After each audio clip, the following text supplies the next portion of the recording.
Nirvishesha Shunya Asvatadisita Krishna Chaitanya. Srila Prabhupada ki jai, Gurudev, Guru Maharaj ki jai. Thai Gaura Premanande. So Hare Krishna dear devotees, thank you very much for joining us today. Hare Krishna Madhusan Prabhu. Hare Bol, Hare Krishna, Nabi, Hare Bol, everyone.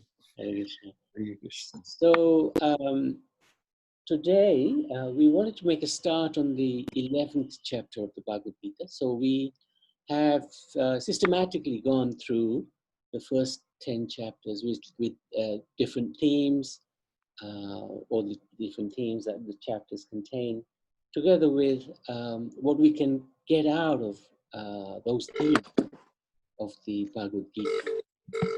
So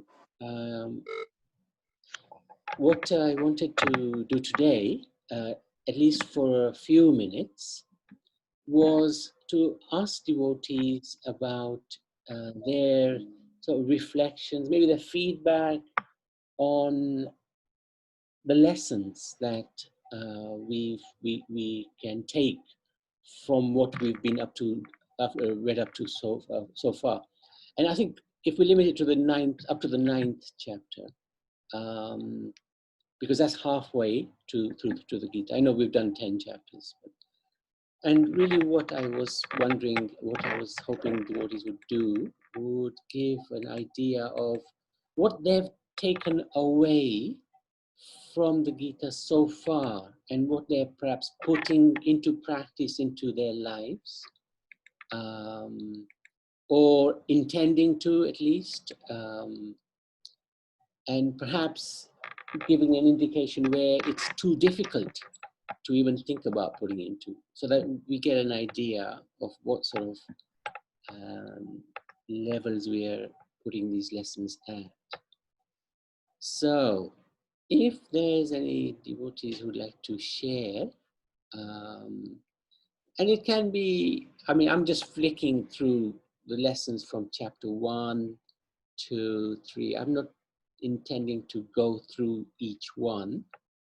More, I was thinking devotees would like to share what they've perhaps taken from the lesson and put them into practice, perhaps on a day-to-day basis. Hare Krishna, Prabhu. Hare Krishna, Pitambara. I'll start off. Looks like no one else has voted in, so I might as well. I really found Karam Yog, Karam, Akaram, and Vikaram really interesting, because that one used to be always one that, you know, I used to read it, action in action, and inaction in action. And I would read it, but kind of half ignore it and kind of pretending to myself understand it. Whereas now I'm quite familiar with Karam is basically what everybody around the whole world is doing now, is just basic normal Karam. Akaram is when, as soon as one starts dedicating and involving the Supreme Lord, it becomes Akaram. So it's the kind of, also Vikaram, which is sinful activity, which is basically the 4 regulative principles when you're not following them, you know, drinking alcohol, gambling, illicit sex, and what was the other one? I should know, but and meat eating. Oh yeah, that's it. Yes, meat eating. So that was really, really interesting, and also how action in Krishna consciousness, you know, one eventually goes to the stage of Nishkam Karam, which is actually a fantastic place to be. Is when you're performing a duty not for any motive, result, or, you know, any selfish desire, because they just become habitual in the end and are very difficult to let go of, like gambling, smoking, etc. So it's really good. And also what I really found interesting was Krishna had basically spoke about the whole lot. He spoke about Karam Yoga, Gyan Yoga, Buddhi Yoga, Stang Yoga, you know, and you don't quite realize it when you read it linearly, the Bhagavad Gita, but unless somebody points it out, saying, hey, look, this is now Bhakti Yoga, you know, this is Garam, this is Buddhi Yoga, and this is Astang Yoga. And it's really interesting because, especially the Astang Yoga, because that must have been so much more closer in the previous yuga where people were practicing it a lot more, because Sat Yuga was not as far away, whereas in Kali Yuga, you know, Astanga Yoga is very, very far away because it was, you don't have the right body.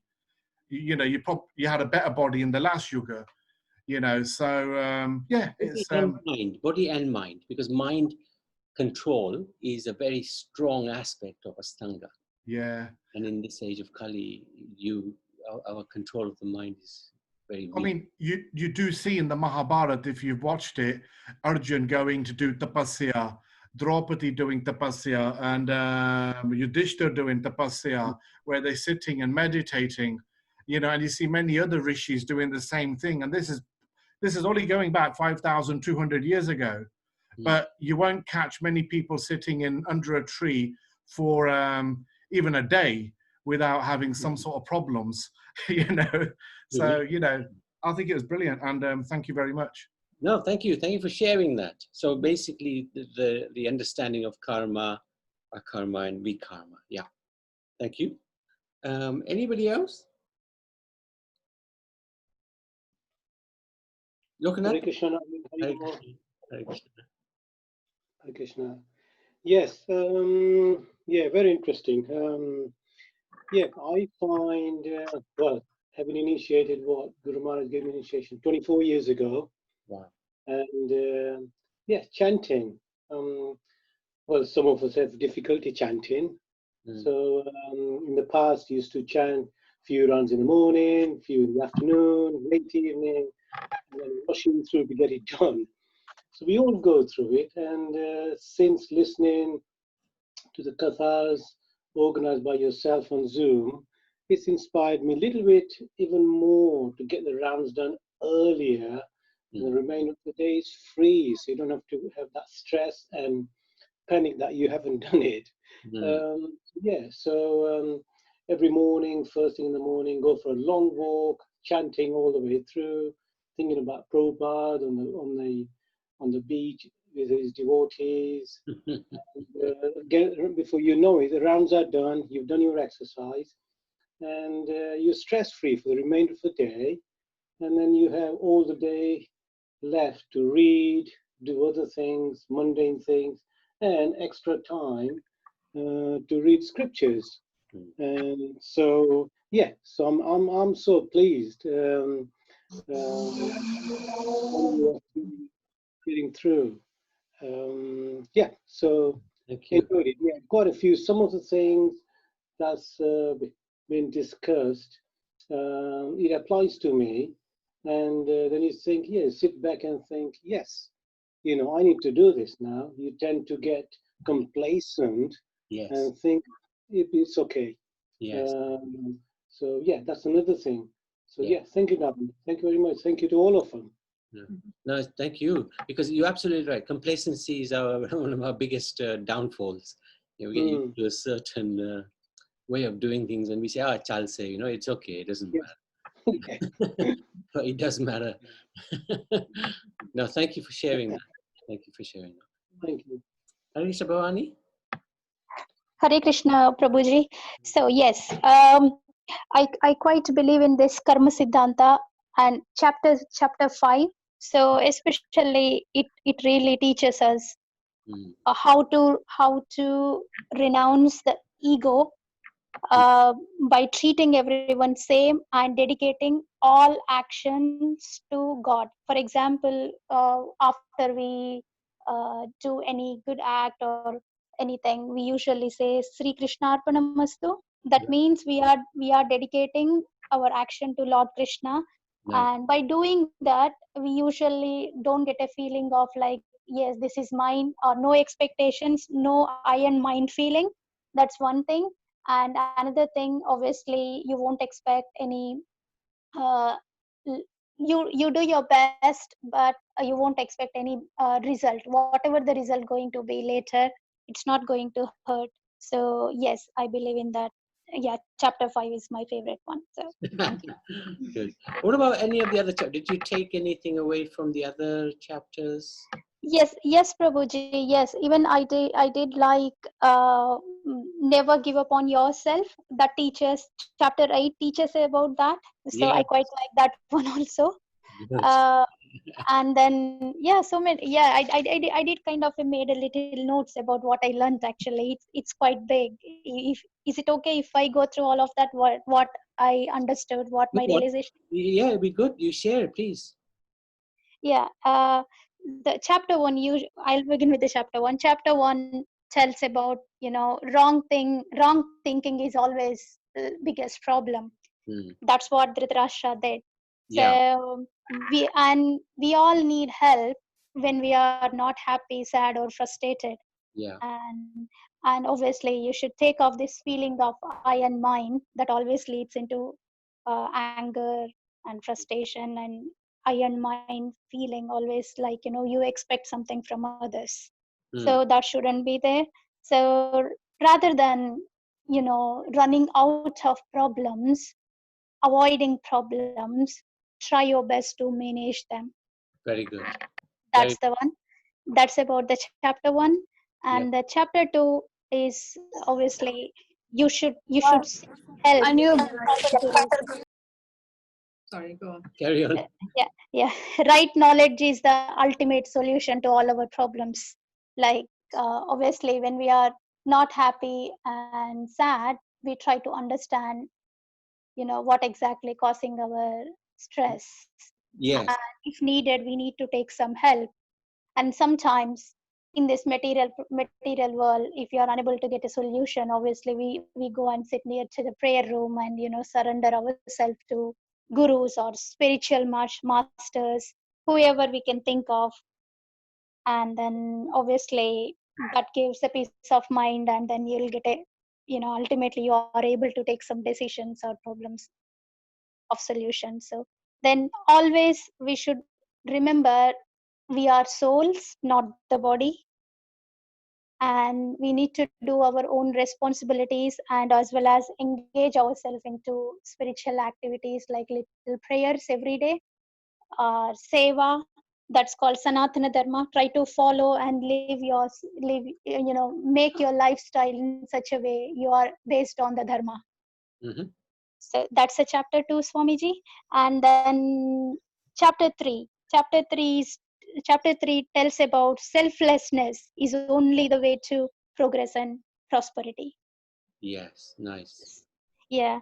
So again, it's going to possible by showing our gratitude to Lord and engage ourselves in seva, regular prayers, offering some prasad and bhog and honoring the prasadam, Yeah. and chanting Lord prayers, glories, Mahamantra Japam, whatever we can think of, whatever we learned so far, because we all have different kind of prayers we do, but ultimately God is same. That's about chapter 3.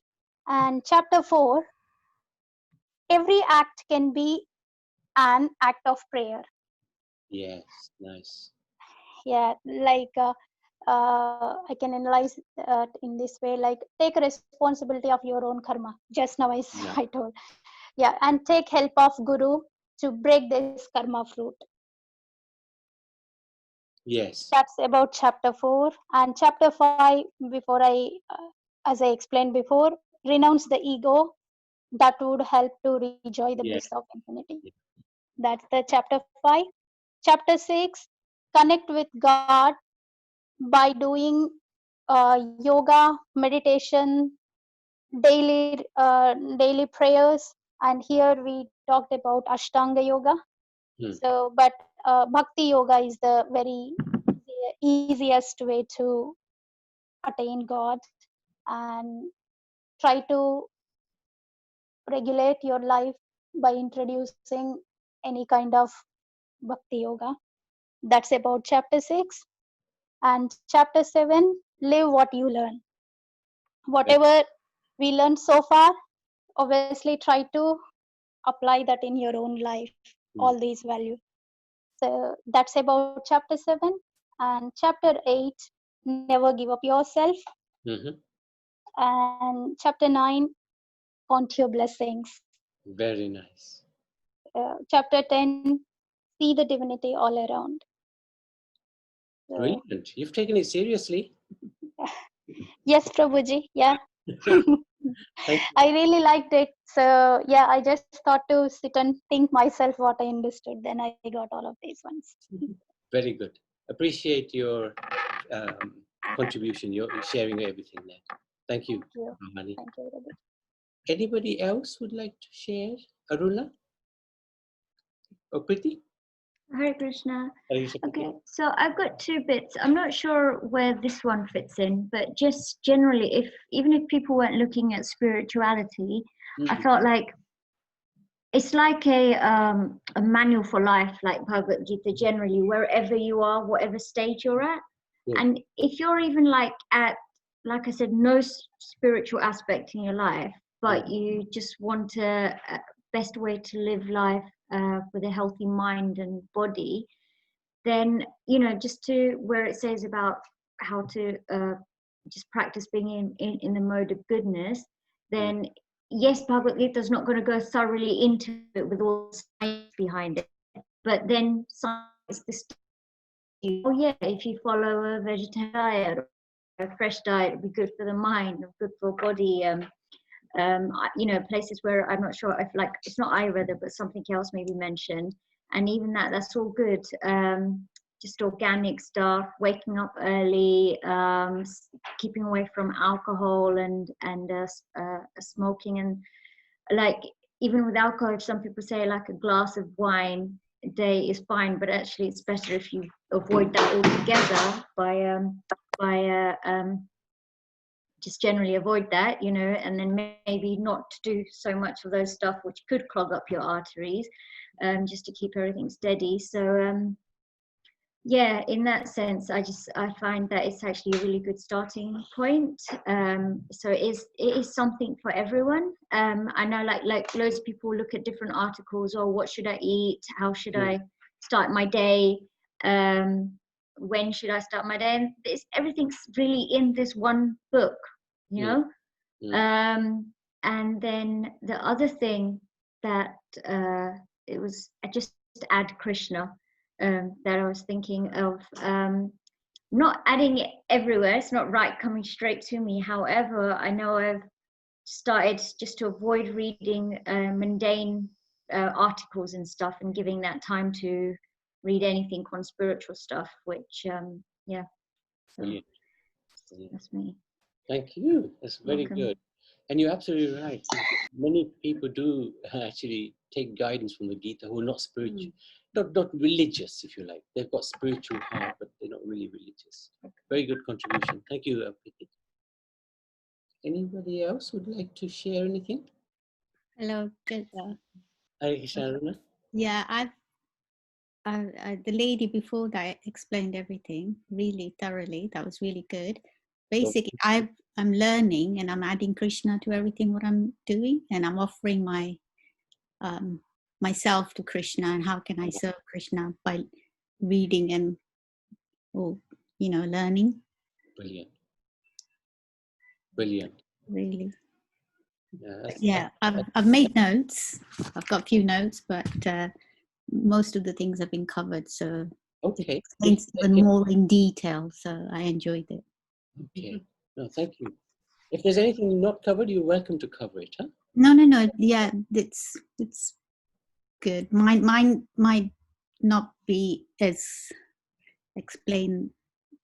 Well, what you said is actually the essence of Gita, where you're giving yourself, literally giving yourself.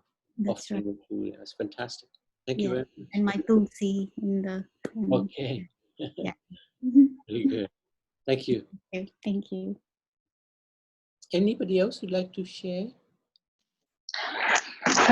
Yeah, I think just everyone's kind of explained it very well, especially the fact that there's no advice, like all the advice is like building blocks. So nothing, like no contribution is too small.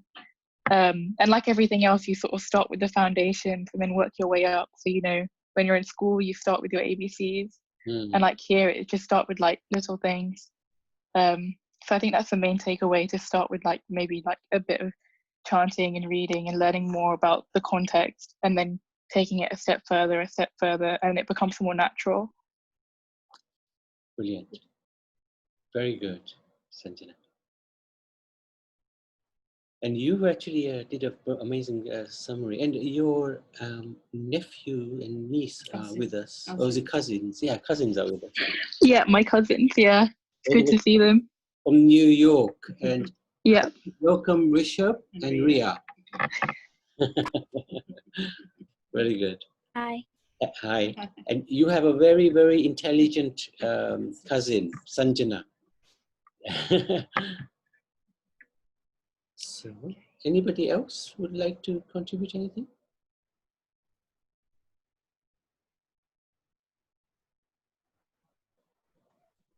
Hare Krishna. Hare Krishna. Something just came to mind. Is it Sanjana she's mentioned right now? Yes. It's just going at it at your own time, not pushing yourself, because you can't push anyone else into this. So what makes you feel you're like any different in a way? I mean, yes, you have the free will and everything, but definitely going comfortable. And it's like the more somebody else mentioned in another day, when that desire is there, Krishna will make arrangements for you to, you know, go delve in a bit more, that kind of thing. But like, if, you know, you just jump in and something happens and maybe you're just not ready for it, who knows? I mean, each to their own, who knows what Krishna has in store for you.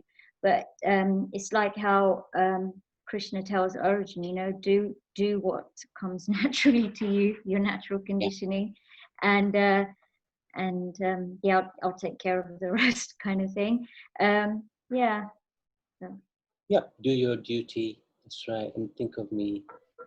And in terms of desires, sometimes we have material desires, difficult to overcome.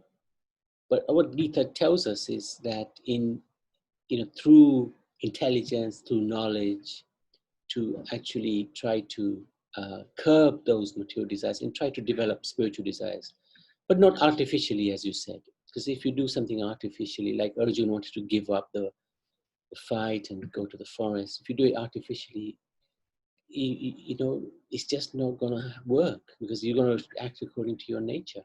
So follow your nature, but try to offer that nature to the Supreme Lord. Do it in such a way that actually becomes bhakti. Convert it into bhakti. Very, very nice. Good point. Anybody else like to share anything before we go into chapter 11?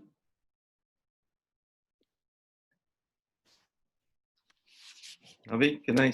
Yeah. Yeah. It's nice that, you know, so many have continued to stay on chapter 11 regular. And it's nice that, you know, they're taking something out of this Bhagavad Gita, and it's not easy. I mean, actually, you won't believe it, but to come to the stage of a point in your life where you actually started to respect Bhagavad Gita, respect the words of Lord Krishna, and to come to that point in life is not it's a very rare thing. Yeah. And all these souls that are listening to this and taking part in this activity are so fortunate, actually, you know, don't realize how fortunate they all are. And the lessons that are set out here are, some of them are not easy, even for someone like me who's practicing for such a long time.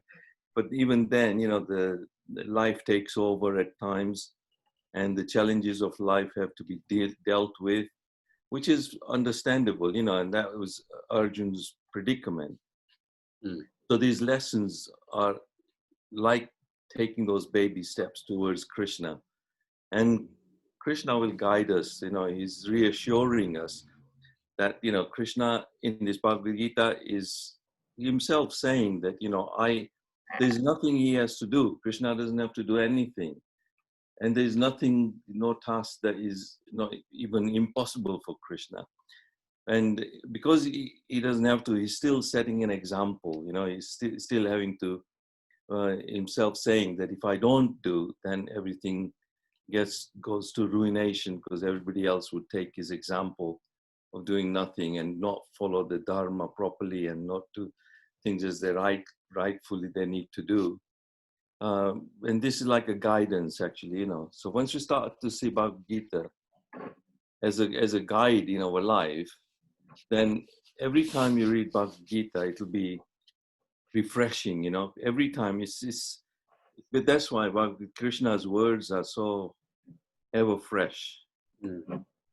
And you know, some of the attendees here will have you know, learned this maybe for the first time or second time, third, doesn't matter. The more you will learn, the more unraveling it becomes, you know. So it's a start, you know, but the lessons are, some of them are easy, even for me, you know, to think of Krishna all the time.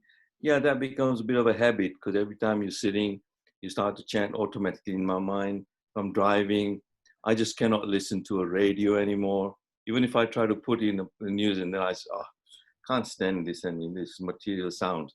I'd rather listen to a kirtan. I got lovely Ayendra Prabhu's kirtans going on, or then you start to listen to Prabhupada, and it becomes a kind of a habit, you know, and then you start to appreciate all the positive. And like one of the attendees said, you know, even if it's just a positive in your life, to start to live a healthy life, what to eat, what not to eat, and what to drink, and away from some activities that are going to be eventually, you know, deemed as so sinful. You don't know what the reactions will be, but at least you're saving from that in the future, you know. That's good. Yeah, thank you for sharing. That's good. Yeah. Can I just add on that I really look forward to at 4 o'clock coming on, listening and joining. That's good. Really do. Thank you. No, thank you very much. Thank you. Thank you, Nabi. Well done. Anybody else like to share anything before we? Yeah, it is quite amazing. We usually we would a lot of people drop out probably after chapter 6, because chapter 6 is so intense. But I'm very grateful for devotees to can continue. And actually, the nectar is yet to come. Yeah, number 12, 60, 15. Oh, amazing chapters. They're actually all words of Gita. So let's look at the universal form. Om Namo Bhagavate Vasudevaya. Om Namo Bhagavate Vasudevaya. Om Namo Bhagavate Vasudevaya. So I won't summarize the previous 10 chapters. We'll do that maybe tomorrow. Now, chapter 11. Oh yeah, let's just get that way. So, summary of chapter 11 is where Arjuna is convinced. In chapter 10, he said to Krishna, yes, you are the ultimate, you are the supreme personality. I completely get it now. And now, chapter 11, he's asking Krishna to show him to show us the universal form. Now, this question is this eternal question: does God have a form, or does he not have a form? Is he personal, or is he impersonal? Is he just some light? And this is an argument that in India, in Bharat, is a constant source of debate, because there are generally two classes of spiritualists: those who believe that God has a form, that's usually the Vaishnavas, and then on the other side, you have those who believe God doesn't have a form, the impersonal, the Mayavadis, the Shivites maybe. And Bhagavad Gita is very clear. Krishna says, they're both correct. I have a form, and I also have an impersonal aspect. But my personal form is always superior. It is the basis of the impersonal form. Brahmanohi Pratistaham, he says in the 14th chapter. So now here, Krishna is being asked by Arjuna, please show us your Vishwarup, your universal form. And there's 5 themes to this chapter. 1, the request by Arjuna. 2nd, Krishna shows him the universal form. 3rd, Arjuna gets very bewildered by seeing this form. He's in shock at what he's seeing. He's amazed, but he's also very shocked. And then Krishna explains to him about how he should act simply as his instrument, because Arjun sees the other side being killed by Krishna. So Krishna is saying, just act as an instrument. They're already dead. You just have to act as an instrument. And Arjun realizes that Krishna is a lot more than he was thinking. And he asks for forgiveness for treating him in a very friendly way, which might not have been appropriate, a way to treat God. And then finally, Krishna shows his Vishnu four-handed form and then the two-handed form, explaining that this two-handed form is very rare to see. So let's read the first theme. I think we'll only get through one theme today.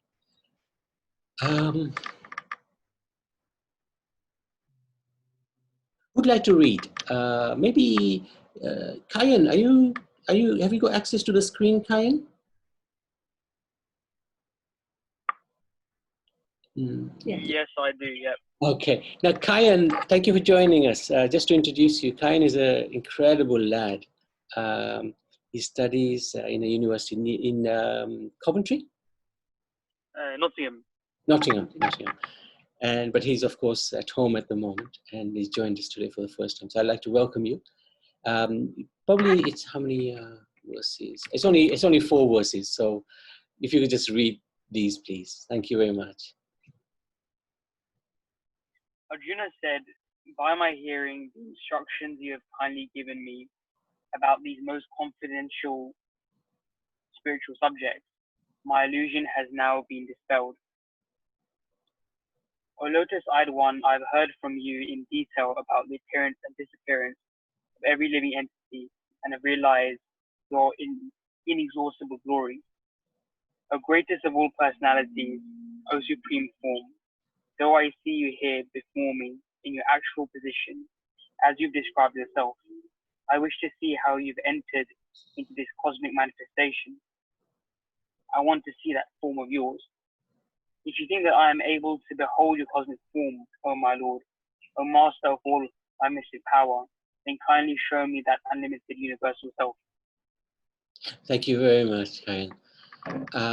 So the 4 verses, he's basically asking Krishna, show me your universal form. And he's asking such a polite way. If you think I'm able to behold your cosmic, then kindly show me the unlimited universal self. Very strange request, actually. Humble request. In a nice way, he's requested. He hasn't asked for material things, note. He's in front of God. He could have said, give me an unrivaled kingdom on earth. Give me an unrivaled kingdom in this universe, Krishna. But he simply says, no, let me behold your universal form. And even that is actually not for himself. He's actually asking for another reason. Because he's satisfied.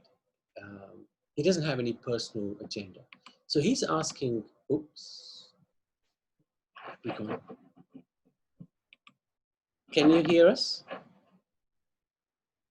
Yes. Yeah. Okay. Can you see the screen? No. Can't see Okay.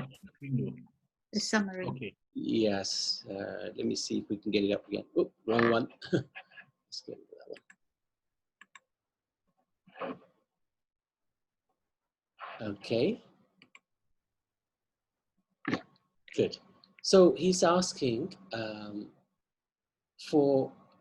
he wants to prove, without a doubt, Krishna's position as a source of everything. He wants to set a standard for, in the future, people will be claiming, all types of people will be claiming to be God. And unfortunately, all types of people will accept these false gods. So he wanted to set a standard. If one wants to claim that they're God, they have to show their universal form. That's a good standard to set. So unfortunately, of course, in our modern age, especially in Bharat, every street corner almost has an incarnation of God waiting for give darshan and take donations, which is really crazy. Some of them, they do some small amount of magic and people get fooled very, very easily. So it's very unfortunate. The lesson from this particular part is we should not, this theme, we should not accept anybody as God. There are many indications of a genuine incarnation. For example, they'll be mentioned in scripture, they'll do amazing things, they'll be accepted by the devotees, by the guru, and they'll have special markings like that. How do we distinguish the real avatars? Always predicted in scripture. Right? And I'll give you one example. Chaitanya Mahaprabhu, he's a hidden avatar. But yet in the Padma Purana, his incarnation has been predicted. I shall take birth as the son of Sachi, assuming a golden form in a beautiful place on the banks of the Bhagirathi, Ganga, on the earth in the first part of Kali Yuga. In fact, that's not just the only reference for Chaitanya Mahaprabhu. He's referred to in many, many scriptures, how he's going to appear in this Kali Yuga. In the Bhagavatam, he's predicted in the many scriptures, actually. So, another aspect of how to distinguish the real avatar, he performs extraordinary pastimes, which are very, very attractive. For example, Krishna, when he came to this world, he lifted Govardhan. So if an avatar comes and says, I'm Kalki or Krishna, well, okay, go and lift Govardhan, and then we'll believe you. Forget Govardhan, just lift, I don't know, a plate for a few minutes. Just try to balance a plate on your left hand, little finger, even just for a few minutes. He gives transcendental knowledge. This is one of the aspects of avatar. They always give some transcendental knowledge. They show their Virat Roop universe. They can show their universal form at any moment because that's their potency, their incarnations of the Supreme Lord. And they usually have a particular mission to fulfill. Krishna had a mission, Ramachandra had a mission. All of the 10 avatars had a mission. It wasn't that they were just appearing for the sake of looting the unfortunate people. And there are also bodily signs. On their lotus feet, there'll be all these different symbols. These are the symbols of Krishna, different symbols, very, very beautiful. So if you want to check out if a person is really a holy person, bow down their feet and ask them to lift their feet, have a look underneath, see if their symbols are there. If they're not there, well.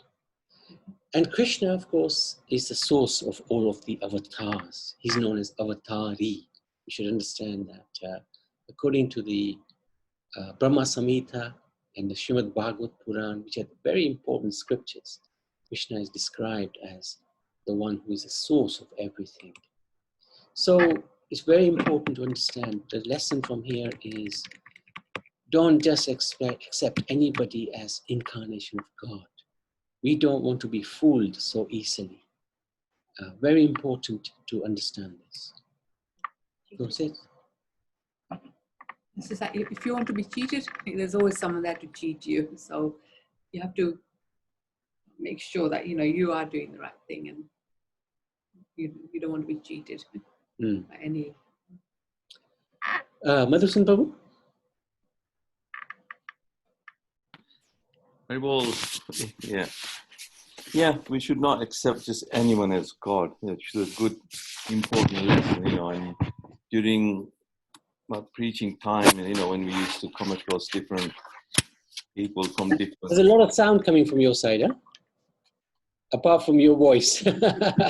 Oh, is it? Yeah. That's better now. That's better now. Yeah. So we should not accept just anyone as God. And, during my time on this, in this Krishna consciousness in the student days, and there were so many opportunities to preach, but present Krishna consciousness or Bhagavad Gita and our teaching based on that.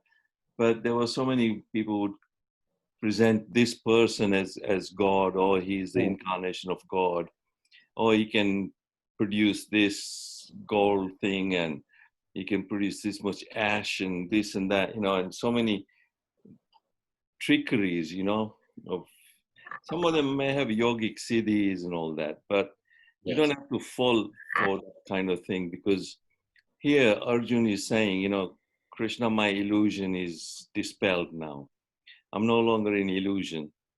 And this is the stage where we have to come to. And unless you have a bona fide spiritual master and you read the purpose, like Prabhupada's purpose are so clear that anyone, even someone who's not come into contact with any Sanatana Dharma or principle or India or Bharat, someone living in a remote part of Russia, and they come across Prabhupada Bhagavad Gita, they start reading, and they immediately start to accept, Krishna is the Supreme Person. He's the Supreme Personality, and they start to devote their life, because so many Russian devotees and so many examples, we come across. So their illusion is also dispelled like that, unless you have a bona fide spiritual master like Prabhupada, who's behind this whole movement, and then we have the personal, our own Guru Maharaj, who's had instructions from his Guru Maharaj. And so you will not be confused. You will not be lost. You will not be in illusion once you finish with this Bhagavad Gita and having enough of Prabhupada's purpose. So we had come across many, many people who claimed them to be God. One of them said, if there was a missile being fired, he can actually reach out with his hand and block it.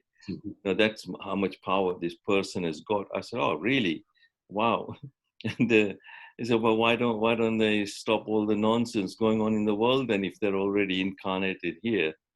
And they're not fighting with Dharma. There's all nonsense still going on. So, but they're just, for their own ego and personal gain, just acquired so many followers and confuse the people and end up with thousands of followers who blindly follow them. So it's like a blind following the blind, But here we're not blind following the blind. It's Arjuna accepting Krishna, and Krishna is giving his personal instructions and revealing himself gradually, So we are fortunate, we are taking these important steps, as I said earlier on, So good. Thank you. Good. Any questions or any doubts about what we've just said? Maybe I don't know if there's anybody who perhaps accepts somebody as the Supreme Lord, has a doubt, or if something that you would like to share, maybe. Anybody got any questions? I think maybe one of the things was challenging for me as well was to sort of come to understand that God can be Krishna is actually a person, because you're so surrounded by impersonal aspect. But when I start to understand that, every one of us has a personal aspect and an impersonal, like, I have a car. If you see my car, you think, oh, that's Madhusudan's car, And if you see my house, they say, oh, that's where Madhusudan lives. And so these are all my extension of my impersonal aspects, And if you see somebody might go on the social media and Facebook and all and find out lots about me. Oh, that's Madhusudan, But they're all my impersonal features. But you can't have impersonal aspects without there being a personality. Mm-hmm. So that's what Krishna is saying. Without Krishna being a person, how can there be impersonal aspects? Without there being a sun, how can there be sunshine? Yeah. So sunshine is like the impersonal aspect of the sun. But then each and every sunshine particle, like the photons, as they call it, each individual particle still makes up sunshine. So these are the three aspects of the absolute truth, which Krishna is saying, But like you said earlier on in the class, that a person is more important and above the impersonal aspect. True. And True, true. No, that's good. That's good. In terms of, does anybody have any doubts that, am I following somebody who may not be an incarnation of God? I don't know. If you don't want to open up or talk about it in front of a group, then you're welcome to discuss this one-to-one. But be very careful, because many personalities are put forward as the Supreme Personality of Godhead, but they may not be. And in the Bhagavad Gita, it's very clear who is Supreme and what are the different aspects of the Supreme Personality. So don't be fooled. Don't be cheated. Yeah, this word, Nabi, this word Bhagavan comes very cheap, doesn't it? It's Bhagavan this and Bhagavan that. And I go to Bhagavan Rajneesh, I came across him and his teachings, and at the end, the fruit, the tree, you can tell by what type of tree it is, by the fruit it bears. Right. So ultimately, the whole following of someone like Rajneesh, I can witness in my personal life how it all ended, drastically. And then there were some other personalities like that which I'd come across. But here is, Krishna, you say Bhagavan, but that's not, it comes cheaply, like, I'm the God, I'm Bhagavan. But luckily, Prabhupada never declared himself. Prabhupada even just says, Krishna says this, Krishna says that. I'm not saying that, so he's actually, you can see the bona fide nature of a spiritual master. I think you made a good point that sometimes people have these cities, these powers that they can produce. There's 8 types of cities. They can become smaller than the smallest, larger than, heavier than the heaviest. They can reach, they can even from where they're sitting, go and literally touch the moon.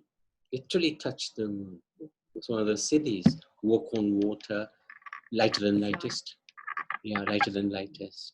So sometimes it's easy to be fooled when somebody performs these activities through their cities, their powers, and to make mistake thinking that, he's supernatural, he's God, he's supreme. But actually these cities are available if one wants them. Krishna makes them available to the devotees very freely.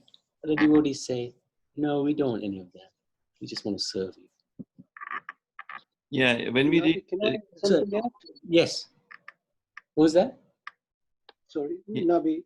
So is Madhusudan saying something? No, you can ask. Yeah, I just feel, especially in the Asian community, because parents have been practicing glorifying other people who claiming to be God. And I think children have never had the opportunity to discuss that with parents, and parents haven't got the answer when children ask a question like, why? Yes. Who is this? Where is it coming from? Parents haven't got the answers to it, and the parents turn around and say, don't ask questions, just do as I do. And children just accept that. And now with Prabhupada's Bhagavad Gita, and especially Prabhupada, he's explaining, he's giving reasons, and the younger generations are reading this and they're making their own minds. Yes, this is so now. But earlier, our parents never had the answers to these. They just used to follow that in the community, and whatever they're doing, they just carry on. Questions were not asked, and they just follow. So that's how I feel. But it's so nice now, the younger generation are reading and taking it up now. So, and asking questions and saying, no, this is not right. Especially in our community, there's so much into praising, glorifying the demigods, which is, I'm not criticizing that, but they haven't got the actual understanding who the demigods are, and they take demigods as God, as the top supreme personality, and they carry on with this, not realizing who the demigods are. that's what I have to add on. That's something really interesting there. Fair points. No, thank you for sharing that. There's Gita and Roma. So Roma, did you want to say something? Yeah, I just want to ask about demigods. I don't know who is about Sai Baba. Who is demigod or his avatar? Who is or is guru? Yeah, Sai Baba, as far as we understand, is a guru, but some people think that he's God. But actually, yeah, that's why I'm asking. He is a spiritual guide. He's a guide, and I think it's important to understand that he's a guide. He's more in Hindu religion, mostly. Yeah, that's right. Okay, so, thank you. The spiritual guide. And Gita? Yeah, Hare Krishna Prabhu. I want to ask, so how about astrologers that claim they can see the future and they can see the see your past as well? So is that like just looks like a what do you call it? Like a sort of bogus sort of thing? No. Astrology is a siddhi, is an art. It's a science. Yeah. So astrology, you can predict the future. If like Bhakti Siddhanta Saraswati, who's a spiritual master of Srila Prabhupada, he actually developed, he actually was into astrology in the early part of his life. So astrology in itself is a science. And these astrologers, if they're good, they can actually predict what's going to happen according to the stars, and they look at your hand and face and whatever method they have of assessing what's going to happen in the future. So, but in itself, astrology is just like being a doctor. It's a science. If you learn the science, you can tell what's going to happen in the future. It doesn't make you God. Yeah. It just makes you. Yeah, because some of them they say you should do this puja, wear this jewelry. Sorry, what was that? Yeah, some of them, some of these people, they claim that they're sort of like a guru or some sort of guru, and they say you should follow what they're saying. You should wear this jewelry, that jewelry. Oh, I see. Wear that jewelry. Yeah. That's to ward off inauspicious things. Yes. Yeah. There is some substance to what they say, but we have to really find somebody who knows what they're talking about. But ultimately, as Prabhupada said, even if there's 1 million Rahus, one utterance of the holy name of Krishna will destroy 1 million Rahus. So the holy name of Krishna is so powerful that it brings total auspiciousness, even where there is inauspiciousness. Does that make sense? Yeah, perfect. Thank you, Prabhu. Thank you very much. We're going to have to... Oh yeah, we wanted to check, is Bhagavata Shwaya Prabhu on the line?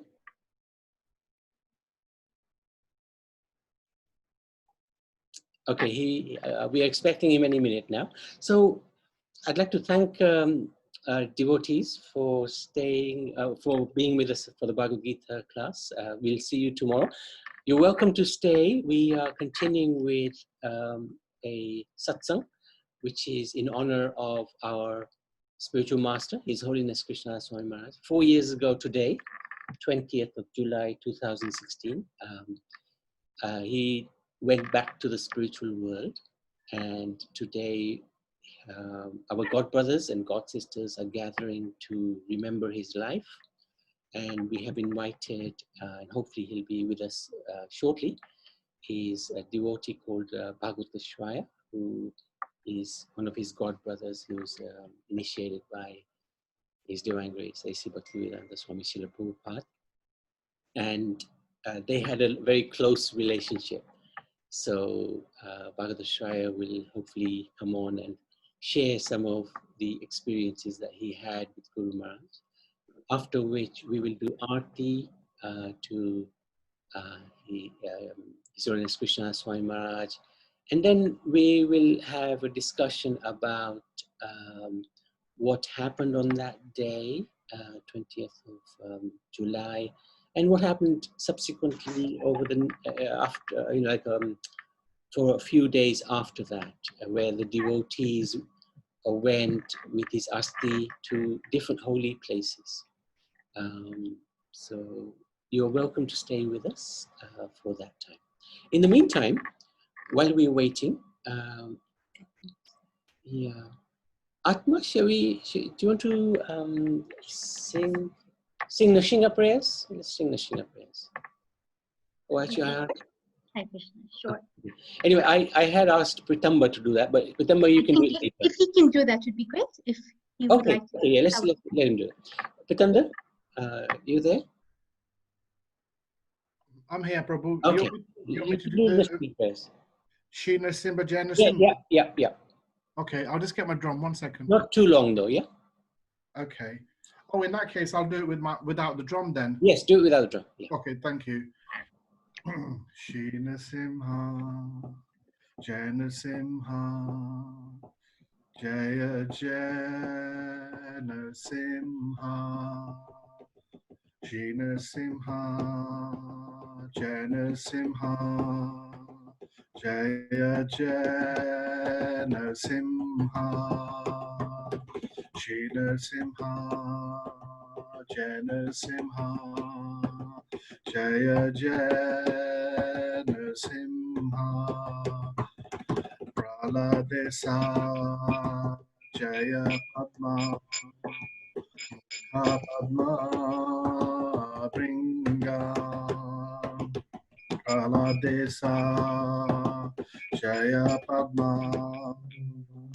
Padma Bringa, Praladesa, Jaya Padma, Padma Bringa, Jana Simha, Jana Simha, Jaya Jana Simha, Praladesa,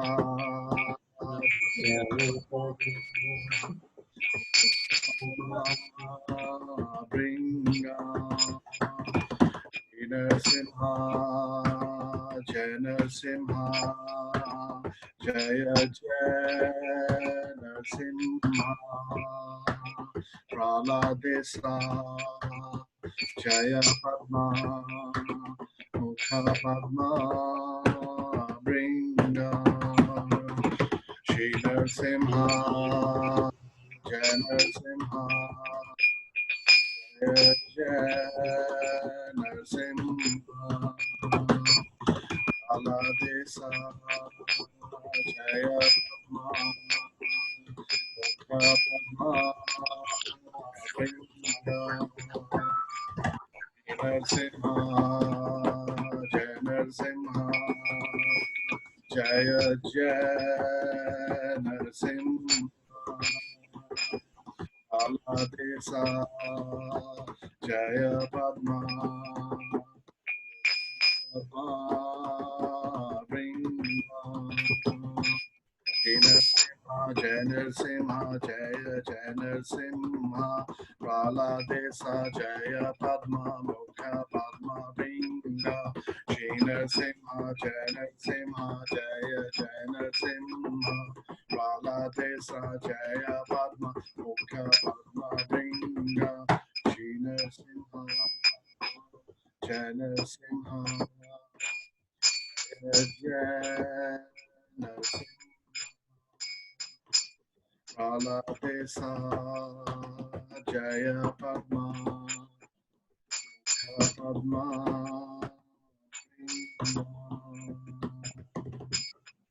Jai Shri Narsingh Dev Bhagwan, Jai Shri Prahlad Maharaj, Jai Shri Guru Maharaj, Jai Shri Prabhupada ki Jai Ho. Namaste. Yes, please. Namaste Narasimhaya. Namaste Narasimhaya. Prahlada Lada Daine.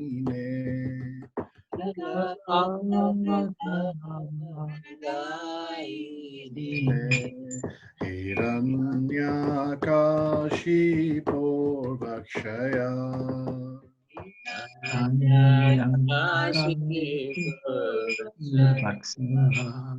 Silatan kana kale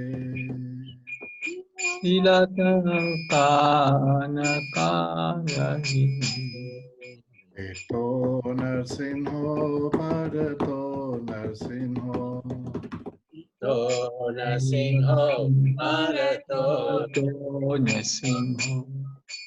Yato yato yamita to narsinho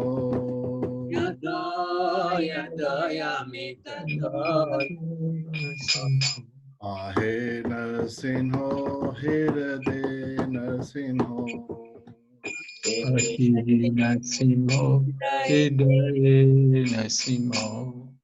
Narsimamadim sharanam prapade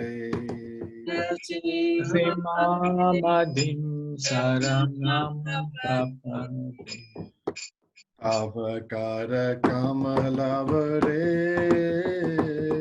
natham bhuta shringa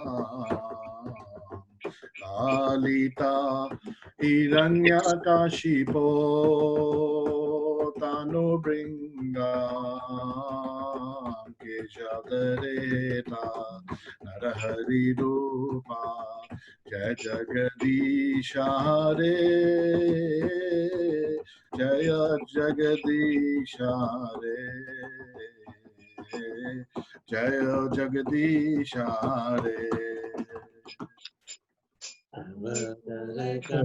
Kamalabare Abhuta Sringa Hiranya Kasipu Mudringa Vishabhadita Harayirupa Jaya Jagadishwari Jagadishwari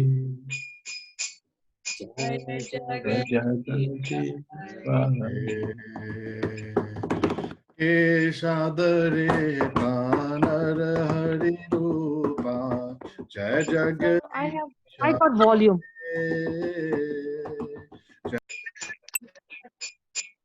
Right. If you click anywhere on that screen, you'll get like a click on that screen, you'll see like a Keshavdare Tanar Hari Rupa Jai Jagadishare Jaya Jagadishare Jai Jagadishare Jaya Narsena Dev Jaya Narsena Dev Jaya Narsena Dev Jaya Narsena Dev Jaya Prahlad Maharaj Jaya Prahlad Maharaj Jaya Maharaj Jaya Prahlad Maharaj Jaya Guru Maharaj Jaya Guru Maharaj Jaya Guru Maharaj Jaya Guru Maharaj Jaya Prabhupada Jaya Jaya Prabhupada Jaya Prabhupada Jai Shri Narsimha Bhagwan Jai Shri Prahlad Maharaj Ki Jai. Yeah, thank you very much. So we can start with Aarti, I think, to Guru Maharaj. And in the meantime, we'll see if Bhagateshwar Prabhu is available. I'll just ring him. If not, we will carry on. We've got quite a few things today. For example, we've got devotees who, after Guru Maharaj, a few days after, went to all the different holy places and did amazing service, actually amazing service. So we can hear from them, and Shatugan kindly has given me an idea of what happened, which holy places they went to. So we can go through that And just recall last few days of Guru Maharaj, which is actually glorious because he's a glorious personality. He set an example to all of us how to live and how to depart from the spiritual world or for the spiritual world. So, Atma, would you like to sing Guru Puja? Sure. No problem. Brilliant. So,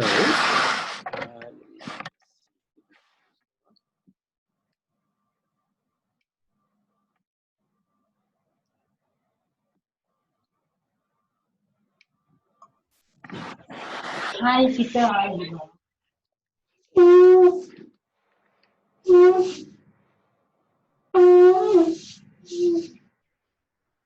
Jaya Gurudeva Jaya Gurudeva Jaya Gurudeva Jaya Gurudeva Jaya Gurudeva Jaya Gurudeva Jaya Gurudeva Jaya Gurudeva Gurudev,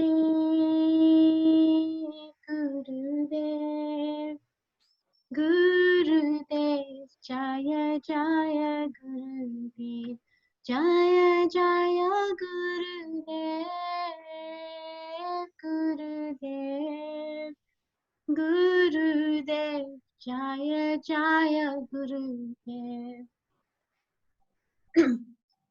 Shri Guru Charana Padma Kevala Bhakati Sadma Shri Guru Charana Padma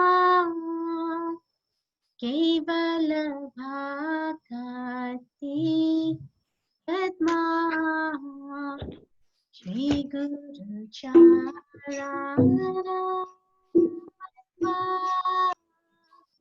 Kevala Bhakati Sadma Shri Guru Charana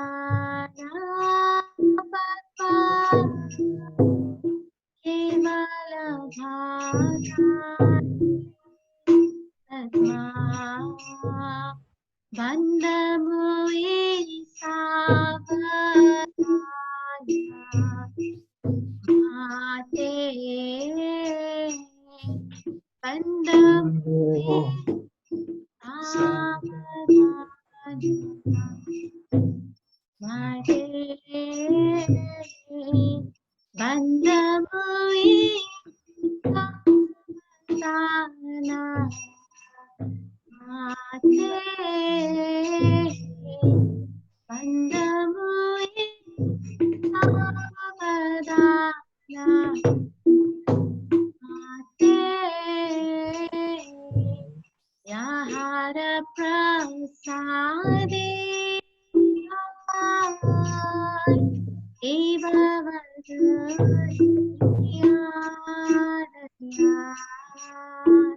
Yahara Prasade Eva Vadaya Krishna Prapti Huve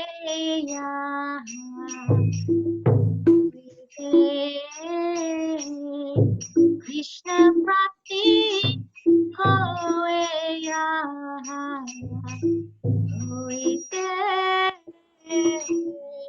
Guru Mukha Padma Vakya Jidete Guriva Vakya Guru Mukha Padma Jidete Guriva Vakya Aranna Kariya Mani Asha Aranna Kariya Mani Asha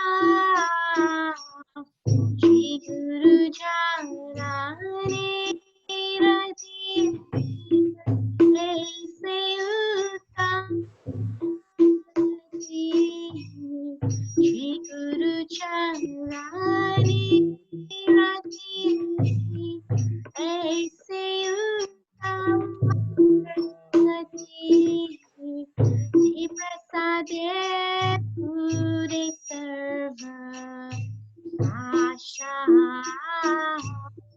de prasade pure sarva asha चक्षुदान दिन ये जन्मे जन्मे प्रभु से चक्षुदान दिल ये जन्मे जन्मे प्रभु से ज्ञान हृदय प्रकाशिता दिव्य ज्ञान हृदय प्रकाशिता प्रेमा भक्ति यहाँ हुईते अविद्या विनाशयुते प्रेम भक्ति यहाँ हुईते अविद्या विनाशयुते विधिका यहाँ रचरिता विधिका यहाँ रचरिता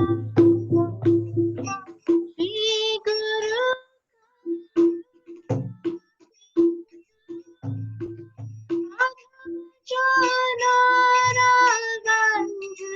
श्री गुरु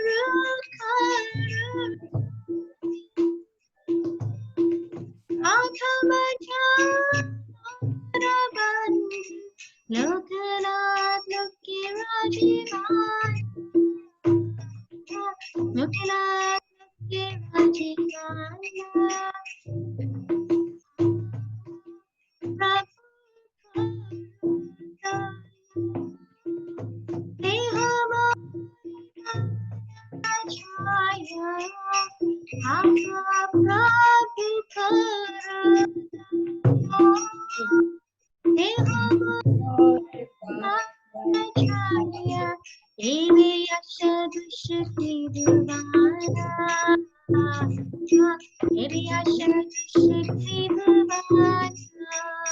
Srila Prabhupada Pandita Pavana Prabhupada Pandita Pavana Srila Gurudev Pandita Pavana Gurudev Pandita Pavana Jaya Prabhupada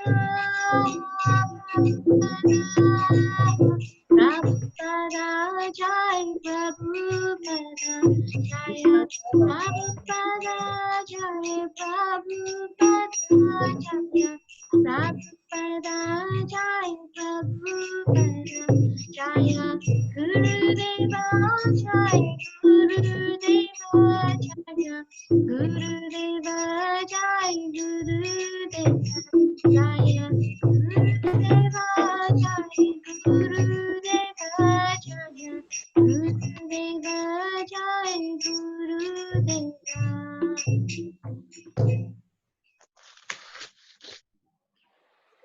Guru Maharaj ki jai, Srila Prabhupada ki jai, Jai Vishnupada, Parameshwara Srimad His Divine Grace.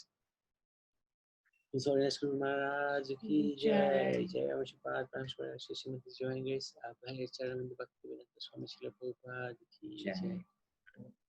ISKCON Beautiful Nation Srila Prabhupada ki jai. Savior of the whole world Srila Prabhupada ki jai.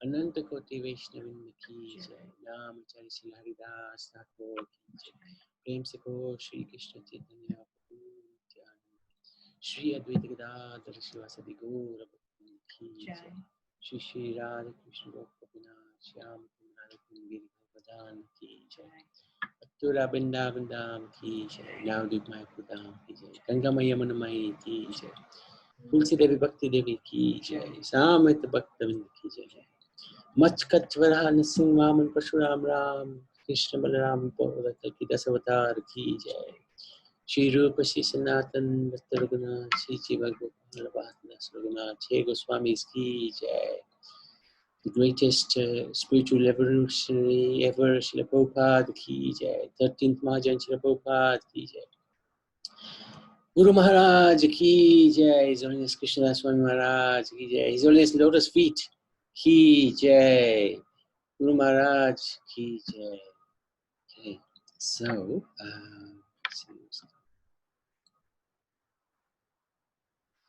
So, Hare Krishna, dear devotees. I'd like to offer a humble basis to everybody. Vanchakalpa, Tarubhyasya, Kripa, Sindhubhyo Evacha, Patitanam, Pavanebhyo, Vaishnavebhyo, Namo Namaha. So I'd like to welcome everybody. Thank you very much for coming. We are at the moment missing our chief guest, Bhagadeshwar Prabhu.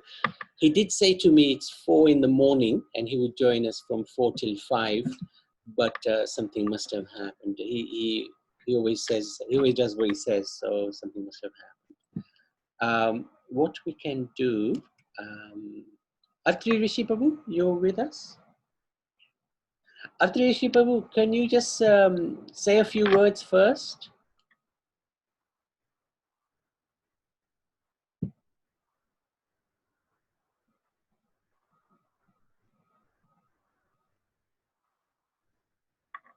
Okay, if he can't, we can carry on. Oops. Just do one thing. We can actually begin by looking at the last few days of Guru Maharaj on this planet. And we can go to all the different holy places which the devotees visited. And we have Shatrughna, we have Priyavrat, we have Atmadarshini. Atmadarshini, you may not be staying too long, right? That's right. Okay, that's fine. Let me just get to a certain spot.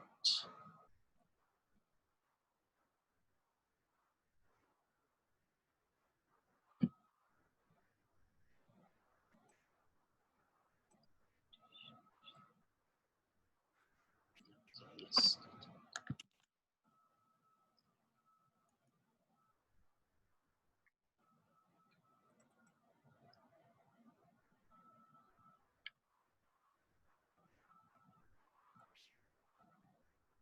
Okay. So, this is bittersweet for us because we, of course, would like to have the physical presence of Guru Maharaj, not for sentimental sake, but because he would always instruct us. I can't remember a time when I was with Guru Maharaj where he was not instructing me. So with Guru Maharaj, it wasn't a question of any sentimentalism that, oh, I'm with Guru Maharaj. No, you had to be doing something and you had to be learning something. That was Guru Maharaj's style. He was a headmaster. So there was never a moment wasted. So it's bitter because his instructions, his presence was always extraordinary, spiritual. But it's sweet in the sense that he has returned to Sri Krishna. He's with Sri Krishna. He's with Sri Krishna and Gomata. And we've been talking over the last few weeks about how Krishna can't live without Gomata. He loves Gomata. He lives with Gomata. He can't even spend a few moments without Gomata. Krishna loves Gomata. And Guru Maharaj also loved Gomata.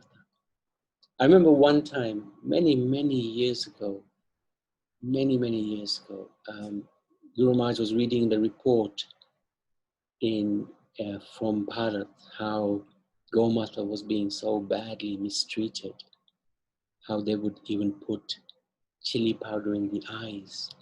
And there were just streams of tears coming down from Guru Maharaj's eyes, just streams of tears. And, he had so much care and love for Gomata, and that fructified in the setup of Kalki Dham. Guru Maharaj has set up this incredible sanctuary for Gomata. So just like Krishna can't live without Gomata, Guru Maharaj can't live without Krishna and Gomata. So he's in that place where Krishna is with Gomata, no doubt about that. And I also think Chacha is there because Chacha looked after Gau Mata on behalf of Guru Maharaj. When Guru Maharaj was not there, Chacha was looking after Guru. And every day there would be conversation between Chacha and Guru Maharaj about Gau Mata. And what happened to Chacha was the most extraordinary thing because he went last May to Vrindavan and he left his body immediately upon entering Vrindavan. He had some lassi and within an hour or two, he had departed again, I believe, for the spiritual world to be with Guru Maharaj, serving Guru Maharaj. So Gau Mata is extraordinarily powerful.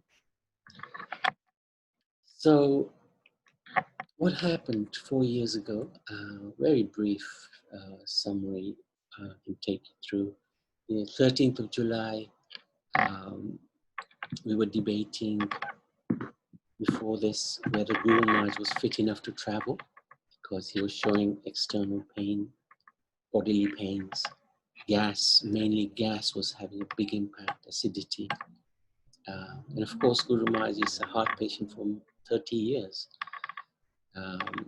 Although it never stopped him from traveling and preaching, as we know what's happened in Mauritius and South Africa, as well as other countries. So it seemed that he was getting a little bit better and he would be able to travel. So we decided, we booked the ticket to come back to the UK. And on the 13th of July, I arrived in Kalkidam to be with Guru Maharaj, accompanying him back to the UK. And we left on Thursday, the 14th of July, the Shatabdi, the 6 o'clock train in the evening. And I must admit, it was very cold in that train. I was feeling cold, and I'm from the UK, where it's always cold. Apart from today, it's nice weather. But Maharaj was actually, he wasn't perturbed. He was taking it in his stride. Chacha was with us because Guru Maharaj wasn't well. It was decided that Chacha would also come and assist us on this journey. And we arrived very late, about midnight, and Shiv Dayal Prabhu, who I think has just joined us, made great arrangements.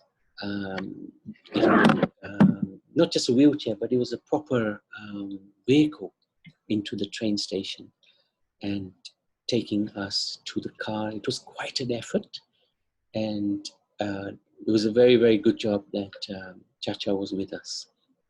And Shiv Dayal was actually very surprised at the condition of Guru Maharaj. I remember him telling me that is Guru Maharaj fit enough to travel? So the next day, I mean, that evening, Guru Maharaj had a little bit to eat, what Chachi had made, and went to sleep very late, about 2:30 in the morning, maybe even later. And all night, Guru Maharaj actually struggled, couldn't sleep. I went early in the morning, about 7 o'clock in the morning, to be with Guru Maharaj, and he was in a very uncomfortable state. So it was so uncomfortable that we did call for a doctor. The doctors were busy. Shiv Dayal eventually managed to get a doctor to come and see Guru Maharaj, and his advice was you should go to hospital. And this was actually the first time where Guru Maharaj agreed to see a doctor and agreed with the doctor that we should go to hospital.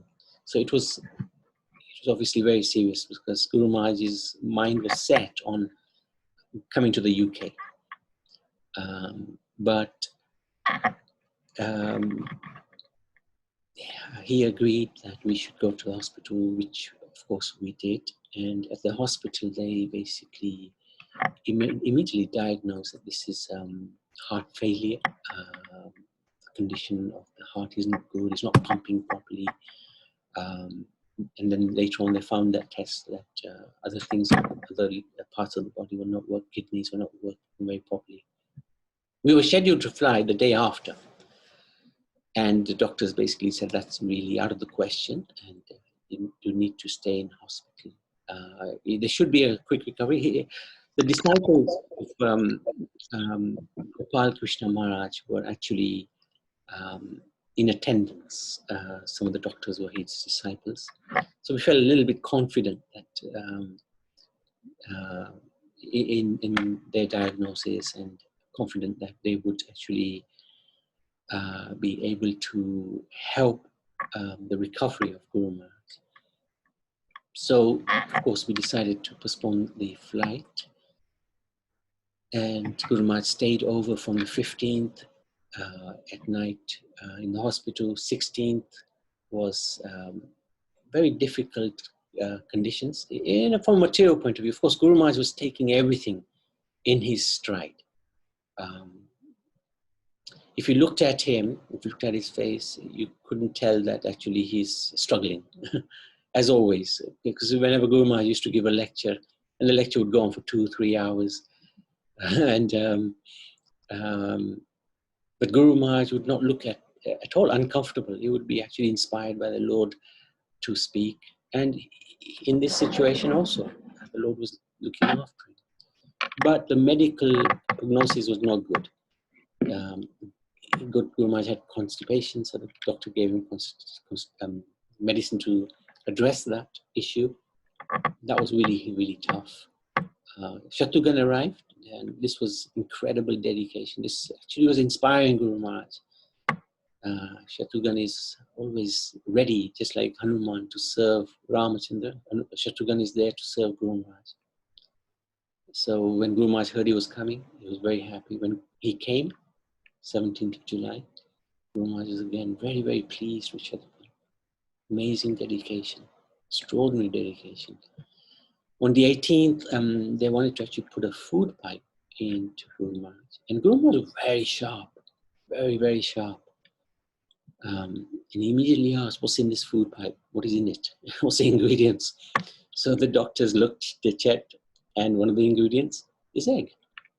Guru Maharaj said, my whole life, I have not even had onion and garlic, what to speak of egg, etc. So I'm not going to have this. So you can see Guru Maharaj's transcendental state was intact, completely intact. And then the occasion of Guru Purnima was the day after, on the 19th of July. And I actually went up to Kalkidam to bring a few things for Chacha and Guru Maharaj. And so I was away that day, and then came back in the evening. And the condition of Guru Maharaj was steady, not good. And all this time, Chacha stayed at the hospital every single day, every single night, every single moment. Only time he used to go out of the hospital was to take a shower at Shiv Dayal's and his Dharmapatni's place, Uddhav's mother and father. And Shiv Dayal and his Dharmapatni, they did amazing service. They were just running up and down from the hospital to their home, anything that was needed. It was never too much bother. Just amazing service attitude, really commendable, and really we really appreciated their their enthusiasm to serve. And then the 20th, which is 4 years ago today, came. And when we went to the hospital early morning, the doctors said Maharaj is having problems breathing, and we need to. He was actually had an oxygen mask, which was a little frightening. Because up to that time, he never had any oxygen given to him. And then they said to us, it's going to be now that a ventilator is required to continue. And that immediately sent shockwaves, because there's no way we were thinking that a ventilator, he can't go on a ventilator. No chance of that. We want to take him to Vrindavan. So then many calls came. Shatrughan had many calls saying from South African devotees that take Guru Maharaj to Vrindavan. I wanted to just make double sure that we were doing the right thing. I contacted Dr. Rampal. Dr. Rampal also gave the same advice, that no ventilator. And we said this to Guru Maharaj. They've advised this, but we don't want you to go onto ventilator. We want to go to Vrindavan, if that is okay. And Guru Maharaj was very clear. Yes, do it. Let's go to Vrindavan. Let's do it, he said. And Narahari Prabhu arrived. Ananda Gauranga Prabhu from the Gurgaon temple arrived. They chanted with Guru Maharaj very, very nicely. That was so amazing. Narahari brought wonderful things from Vrindavan. He brought the Nashinga oil, the cotton thing, yeah, garland, he brought jal, tulsi, so many things he brought. It was extraordinary. It was like Krishna had sent him to Guru Maharaj. And then the Gauranga was very, very good. He was chanting so nicely. And he was showing Guru Maharaj. Guru Maharaj was completely alert. Huh? He was showing Guru Maharaj pictures of the Vrindavan deities, of Gurgaon deities. It was...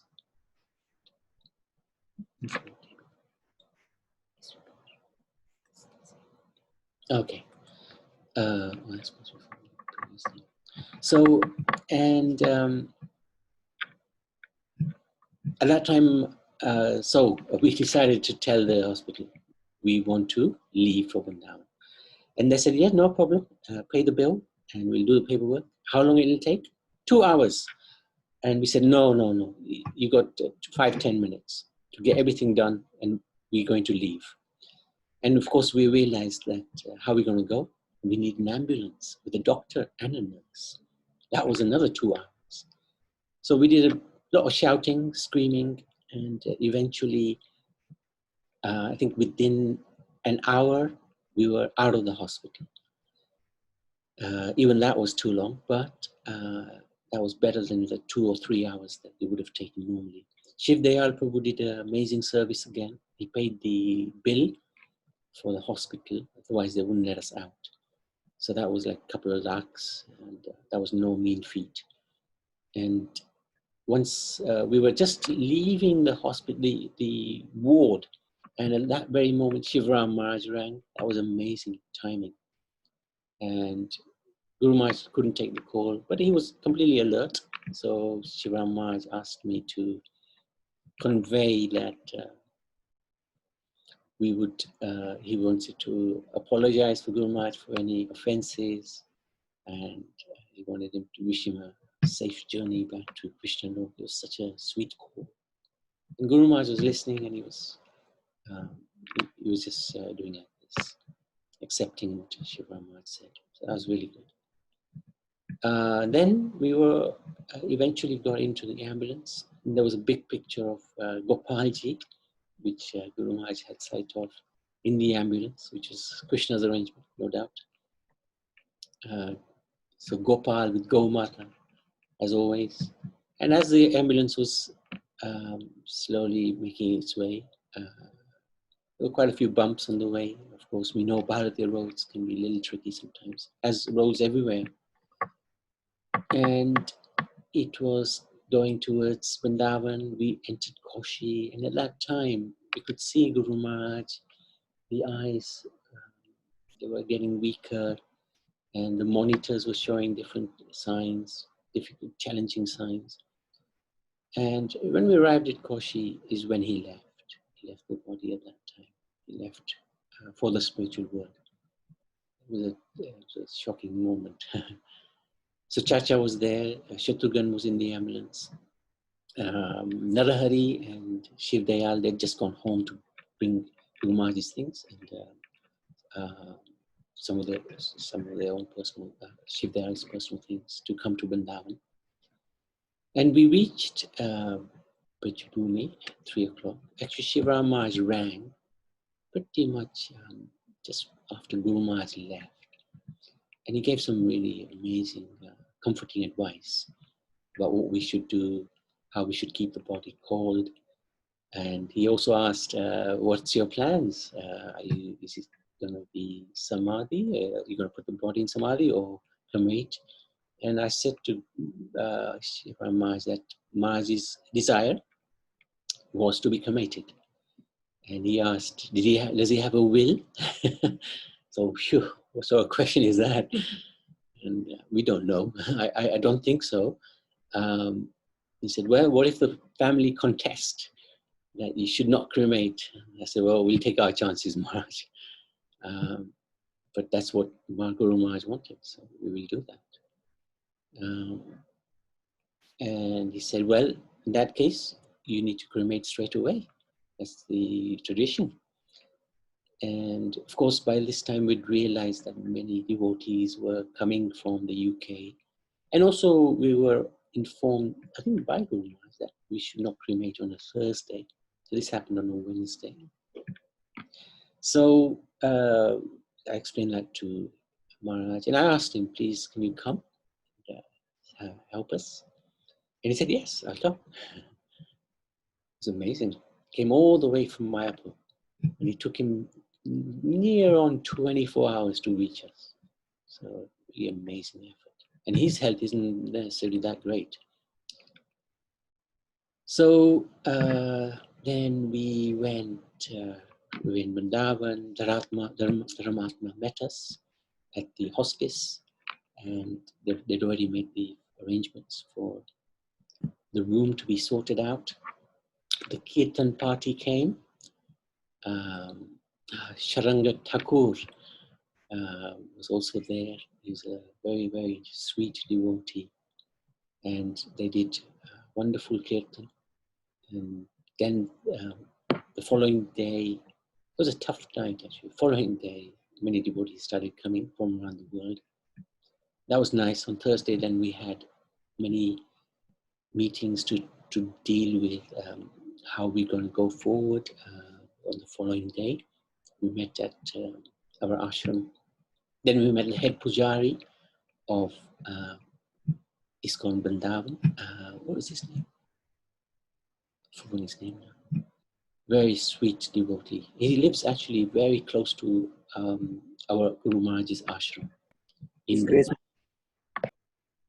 I think it's Mukunda Datta Prabhu. Ah, Mukunda Datta. That's right. Really amazing devotee. He guided us so nicely. And then devotees started coming from. Sorry? Oh, yes. When Shiva Maharaj came at the hospice, he was guiding us. We had Darshan Maharaj, that's right. Everybody had Darshan. Devotees who came from around the world. If anybody would like to share anything, please go ahead. It'd be very nice to hear from other devotees as well. Shiva Maharaj arrived on the Thursday, and he guided us very much. He said we should do a memorial in the morning, just after Guru Puja. And I asked Maharaj, can you lead that? And he said, no, you do it. I said, no, Maharaj, you do it. He said, no, I am sannyasi, I'm telling you to do it. And I said to him, Maharaj, you're pulling ranks on me? He said, yes. He was very humorous. And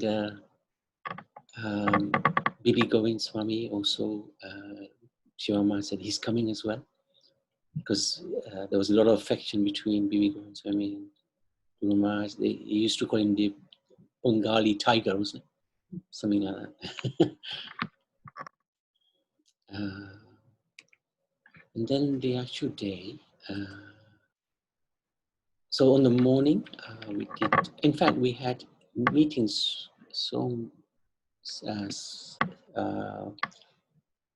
late at night as well, because we were meeting with Dharmatma and Sharanga Thakur to make the arrangements for the funeral. We wanted to do it with as best as we possibly could in the circumstances. And then the following day, there was the wonderful tribute by Shiva Maharaj, Bibi Govind Swami. And devotees spoke very nicely. And one thing always sticks in my mind is how Uma Devi sang beautiful bhajan in front of Krishna Balaram, Gaunitai, and Radha Shamsundar. That was amazing. And that was all thanks to you, Prabhu. No, no, it's, Yeah, it was. It was. it's so nice. Then at that time also, many devotees did an amazing service. They went to bathe and clothe Guru Maharaj. Who did that? I think Priyavrat, Shatrughan.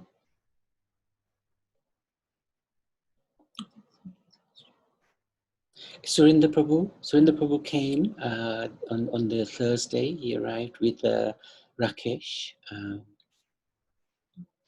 Maharaj's grandson, who's Rajendra's son. Priyavrat, are you there? Hare Krishna, Prabhu. Ah, great, great, Hare Krishna. So you can tell us a little bit about the bathing and dressing? Hare Krishna, Prabhu, can you hear me? Yes, very clear, very clear. Oh, fantastic. Oh, before we start with that, sorry, Guru Maharaj ki jai. So also, before we start with that journey, I think it is also important for us to acknowledge the contributions made by certain devotees. I know you have been saying, you have been acknowledging, but I would also like to acknowledge, especially Shatrughan Das. Now I can recall when he was informed of Guru Maharaj's health, he immediately booked his ticket without any hesitation, and he had left to Bharat. Also, the entire trip that we had made from Vrindavan right through to Mayapur and back to Kalkidam. Shatrughan Prabhu had made all the arrangements. He was in charge of booking the tickets, booking the hotels, paying for all the prasadam. We just said we took our prasad, but Shatrughan was, he did all of that day. He controlled all the Lakshmi. Basically, yeah. It was. Can I just ask you, can we see you, please? It's a little bit difficult. I think it will be a little bit more easier for me. If you don't see, I'll put myself on the video just now. Okay, how about a 2-second darshan? Okay, just now, right? I'm trying to sort myself out, if you don't mind me saying that. I know because of the lockdown, you may have a hippie hairstyle. We don't mind. We don't mind. No. I now started wearing glasses, so it's a little bit more difficult. You mean you're going to look intelligent? No, I need to look like a professor, but anyway. Okay, let me just continue before I forget. So that was Shatrughan's duty. I remember the only person that was irritating him was myself, and he used to really scold me on the trip. But even before we get to the trip, we wanted to know about the bathing of. Yes, Prabhu, I'm coming to that in a few seconds, if you don't mind. Okay, that's fine. Yeah. Also, yourself, Prabhu, I recall that on Guru Purnima day you had to leave to Kalkidam, and one of the things was that you needed to pick up the checkbook as well. That's right. And that was a day trip, and the trip to Kalkidam is not an easy one. Where you had to book the train tickets, go via train with a taxi to Kalkidam, come back to Delhi. So Prabhu, we thank you so much for that. Shiv Dayal Prabhu, obviously you have told so much about him. When we really needed the Lakshmi to sort of the hospital bill, he was there, he sorted that out, and it was fantastic. Prabhuji, we also should not forget Nara Haridas. Yes. Especially when it was in Vrindavan, and we needed all the Lakshmi to pay for the prasadam, to do all of those things. I think it was over 2 lakh rupee that he had given us. For that time there. We need to acknowledge that there as well. Prabhuji, also, Chachaji, I don't think any words can really describe his service. Yeah, you're right. Yeah, as you said a little earlier on, that it was the arrangement. Chacha was so committed to Guru Maharaj. Guru Maharaj used to always tell us, if you cannot learn how to live, you should at least learn how to die. and Chachaji, I don't think there was, he had left to Vrindavan last year, May, as you said, without any arrangement. I don't even think it was a planned trip. And there, Chacha leaves his body in Vrindavan. We were always told that if you leave your body in Vrindavan, you're going back straight back to Godhead. So, that is what Chacha had learned. How to die, if I could say that there. And that was all because of Guru Maharaj. That commitment to Guru Maharaj. So, Prabhuji, going back to the bathing ceremony, I think it is also important that just before the day that we had arrived, we were at the hospice, and there was some bhajans going on, and thereafter we were going back to the temple. And I had walked across the road with Guru Maharaj's frame, and we were standing across the road, and there was about 3 or 4 Gomatas that it came, surrounded me, and they were looking Guru Maharaj's frame. There's a picture of that there as well, that the Gomatas came, they licked Guru Maharaj's frame. That was, yeah. And that was the day before the cremation had taken place. Right.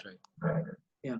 And I think also with the day of the bathing, there was only few devotees that were allowed to go in there, because I think they had their own arrangements made where they wanted to bathe. And Shatragun there again, he forced himself inside, and I was a bit fortunate enough to go with him in as well. Oh, okay.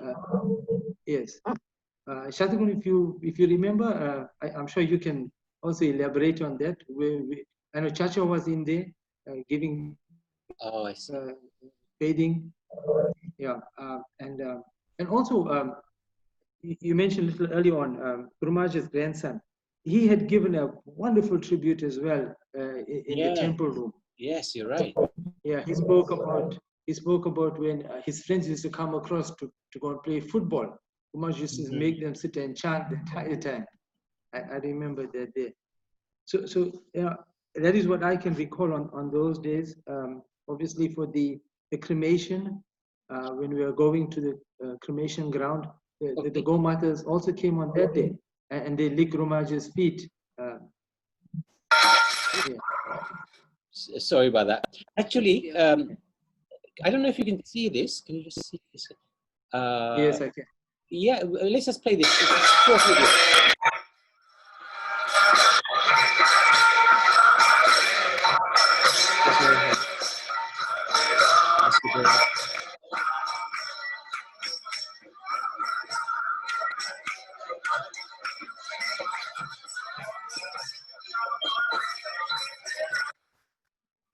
So there's a few videos. We can just go through some of them. So this is the procession in the town.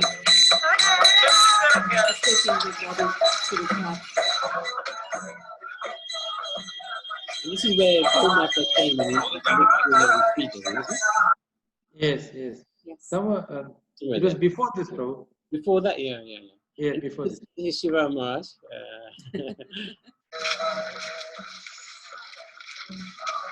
It's Pushkar.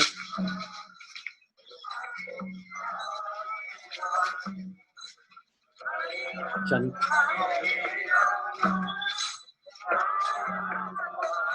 I think I remember the incidents that Priyavrat Prabhu is talking about. There was about 2 or 3 Gomatas. Priyavrat Prabhu was holding a frame. This was not at this time. This was before the incidents Priyavrat Prabhu was talking about. So he was holding a frame, and then Gomatas came, and then they started licking. Because if I'm not mistaken, I think I took the photograph, and I just need to find out where those photographs are, if I still have it. Yeah, that'd be because good. there was a certain look in Gomata's eyes, and it was like a sparkle.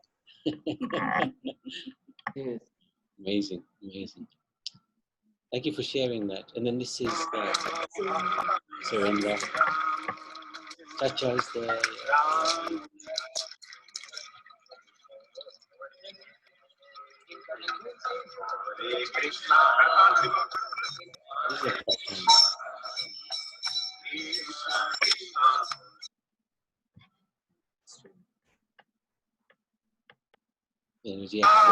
Prabhu, just before this here. Sorry? Sorry, just before this here, maybe about 10 minutes before this, Madhu Mangal had arrived. And he just arrived on time to do the last bathing because I think he was in America and he had to fly to England to get his OCI card, and eventually he arrived just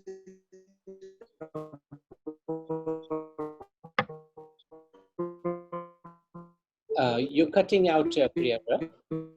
about 5 or 10 minutes before this he had to do the last bathing of Guru Maharaj because he was. Can you hear me now? Yes, that's fine. Yes. Okay, yeah, it says my internet connection is unstable. Yeah, bro, just before this year, Madhu Mangal had arrived. I recall he was in America. He had to fly to England, pick up his OCI card because it was at his house. And then he came to, and he just made it on time. And he was quite chuffed that he had made it on time to at least do the final bathing for Guru Maharaj. Thank you for sharing that.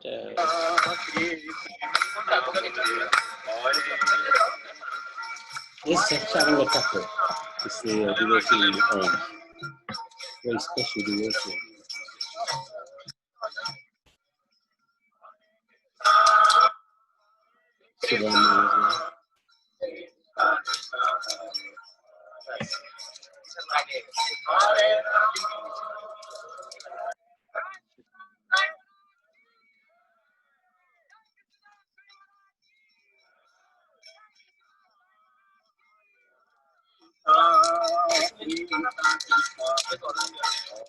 वो है ना उनके पास This will be going from. अभी हाथ लगा लो ना उसमें हाथ लगा लो Was there another Swami there? Yeah, look, there was a Swami. Who's this? Who is that? I think it's Ram Govinda Swami. Yeah. Right. Yeah. Okay. Right. अभी हाथ लगा लो ना उसमें हाथ लगा लो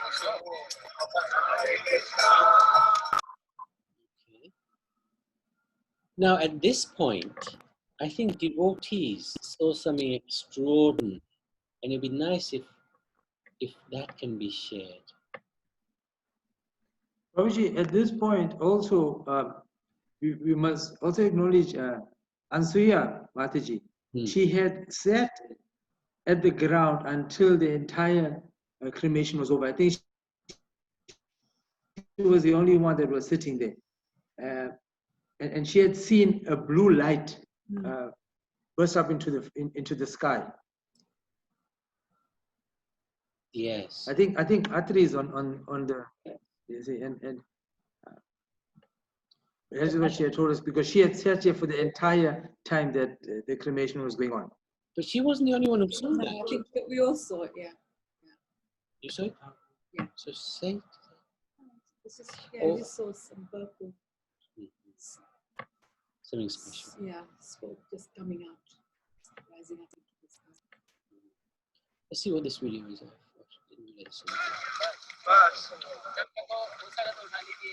नहीं होगा छोड़ दो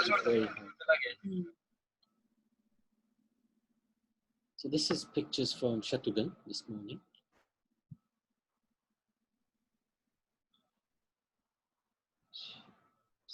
And then, anything else you want to mention about that part, Priyavra? No problem. Okay, so afterwards, we served all the devotees. There's Vasudev serving the Vaishnavas. I think we've sponsored everything on that day. It was very If I could mention something. Of course. The one thing I remember especially during that particular time, is that Gomata just only didn't come like, for licking the photo in the lotus feet of Guru Maharaj, but the fire was like quite hot, and it was a very hot day. And Gomata was sitting there in a tent, and there was some other Gomata that were actually very close to the fire. So it was quite amazing because, well, for me, it made a big impact because I was thinking that, for Guru Maharaj, Gomata was like everything, right? Like he really served and protected Gomata. And even at his final few seconds, Gomata was right there. So it made like a big impact. There was like a few of them just roaming around there and grazing around there. And one was just sitting there and watching the whole thing taking place. Sure. Gomata is so powerful. Sure. And I remember after the funeral was over, Shivama said to me, anything else? I said, Bibi Govind Swami is going because he's got sunstroke, but do you need anything else from us? So at that time, I said to Maharaj, yes, we could do with some help. Can you meet with us all, and we can have some discussion to clarify a few things. So he was very kind. He said, yes, give me an hour or two and we can meet. So we did. We met, I think, about 5, something like that. And all the devotees, most devotees were there. If devotees remember that session with Shivaram Maharaj, it was an amazing session, actually. I don't know, we taped it, but who knows who's got the tape. But, anyway, does anybody recall that meeting? Yes, Prabhu, I recall that meeting. It was upstairs in above Prabhupada. Yes. Yeah, very nice meeting it was. Yeah, very good instructions. Okay, so now we can. So now this is I've got it the wrong way around. Oh, hang on. It's fine. Yeah. Oh, okay. This is great. So this is what Shatrughan Prabhu kindly sent to me, and you can talk through this. I've got the pictures all in there, but they're probably all the wrong way around. So yes, Prabhu, I went through the pictures, but we can go through the pictures as well. And so do you want to do the writing first, and then we can talk about the pictures? Prabhuji, I've got the writing down. I've printed out a copy for myself. Brilliant, brilliant. Okay. So why don't you? No, because pictures are in different orders. So if you talk through this first, and then we look at the pictures. Okay. So Prabhu, that the Saturday morning, I think it was the Asi was placed in Yamuna. That was done. Chacha was there. Surender was there. And they stayed all night, didn't they? They stayed all night. That's correct, yes. Conditions. Go ahead, Prabhu. Yeah, and then then about 1 p.m. we had left for Haridwar. So the easiest way of transport would have been with the train, but because there were so many of us, we had to get a mini bus. They again arranged by Shatrughan.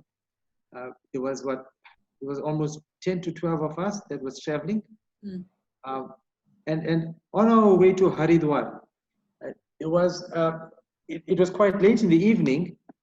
There was some festival that was going on, and generally, if the trip was going to take us 6 to 8 hours to reach Haridwar, if we had gone the way that the policeman was asking us to go, it would have probably taken the entire night.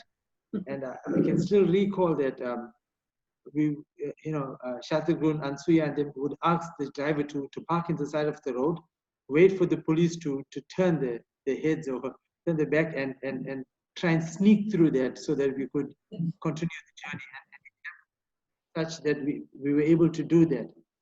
And then we reached Haridwar, where we met Dharam Raj and Naval Kishore. Okay. Yeah. There we placed the Asti in Ganga at Satikund. That Guru Maharaj always wanted all his disciples to do that. That was approximately 3 kilometers away from Haridwar. We then left Haridwar and we traveled through Prayag. Also, to mention that, this entire trip had to be done within 8 to 9 days because we needed to go back to Pakistan where the main day, the puja was going to take place. So we then traveled to Prayag, and this, the Astin Sangam, Ganga, Yamuna, and Saraswati, they as well, just now, where we had to take a boat and go to the center of the Ganga, or where Ganga, Yamuna, and Saraswati met, and do the puja there.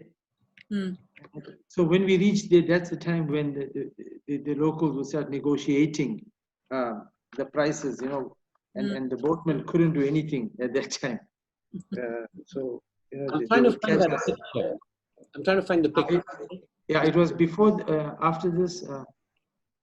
This was part of it, where we had to go. I think probably just 2 or 3 more.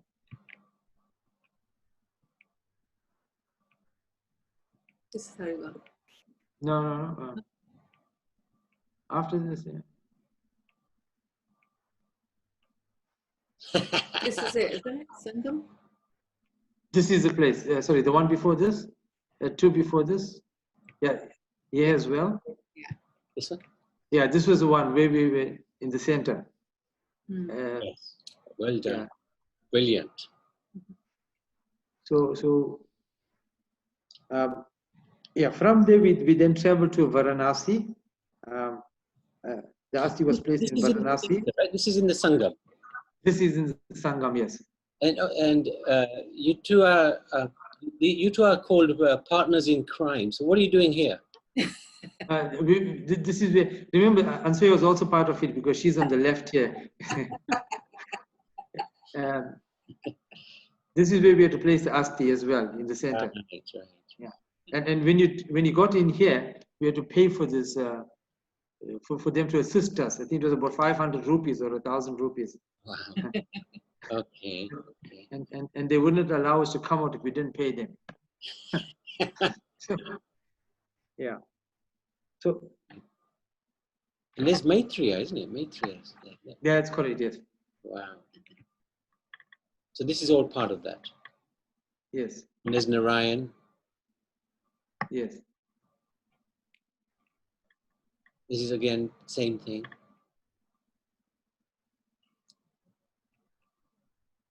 Going back.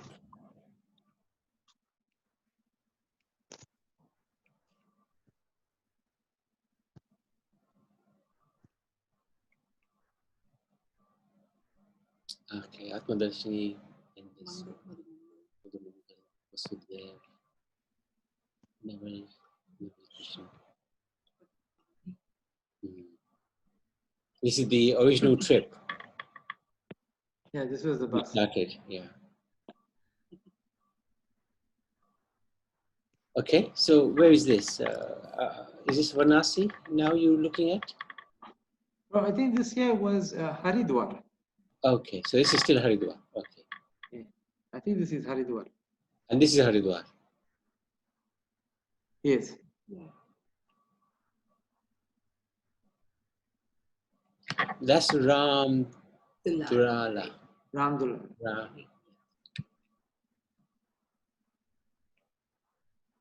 Haridwar. Okay. What's this? Haridwar is yeah. Oh, okay. And this is Haridwar. Okay. Oh, there's no pictures of Haridwar. Okay, let's go back. So Varanasi now, right? Yeah. This is actually amazing, isn't it? You're in South Africa, we're in the UK, devotees from Mauritius, America, Canada. Sure. India, Bharat. This is it? I think this is Varanasi. Yes, this is Varanasi. This must be Varanasi as well. There's another picture here as well. I think this is Varanasi. And at this point, when the Purit had bust the coconut, there was a flower, as you can see in here, and in the coconut. And we were told that it was absolutely auspicious for a flower to be in the coconut. And the Puja was a very special soul. That is what we were told. Okay. Oh, so when you break the coconut, you will see this flower. Yes. Oh, nice. That's good. Okay.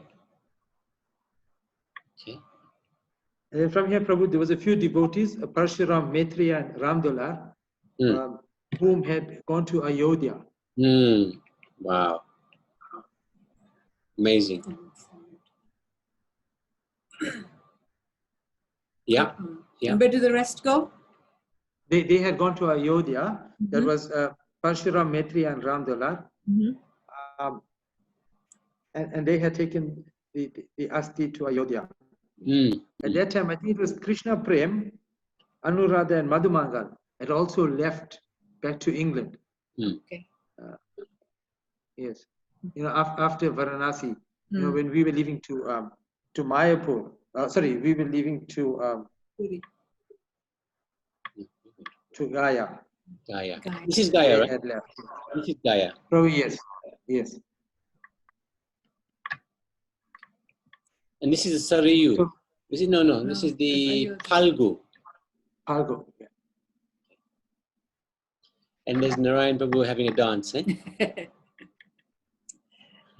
Yeah.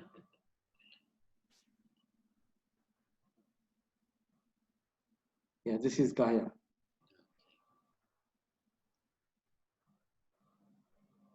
No, this here is Mayapur. Yeah. Yeah. So shall we go to Mayapur, or you want to talk about Gaya? From Gaya we then left to Mayapur. Here as well, Vasudev Prabhu, he was adamant to do the Bhagavad Gita sponsorship, and he had done 1,000 Bhagavad Gita sponsorship. Wow. in Mayapur. I think it was the entire thing was done on the 31st of July, a few days after we had left. But Vasudev Prabhu really wanted to do that. To do the Gitas. There is some pictures they had sent through to us. I've got it on mail. When they were doing this, they were giving a prasad, and they had given they had given Bhagavad Gitas to the locals. Right. That was Mayapur. That time, Shastakun had also made arrangements with the puja in Mayapur, and he gladly accepted. He was a main purit there as well. He's a main purit in Mayapur. Yes. And there is some pictures of at the Ganga. This is going to the Ganga. Yes, correct. Yes. Here we had met Ananga Manjari Mataji and her daughter Yamuna in Mayapur, and they joined us from this point. So they are here. Is that? Yeah, here. Yeah. That's Ananga Manjari, right?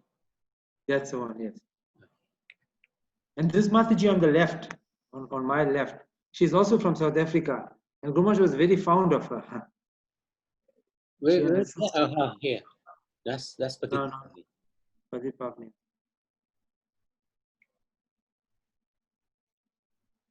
So is there another picture?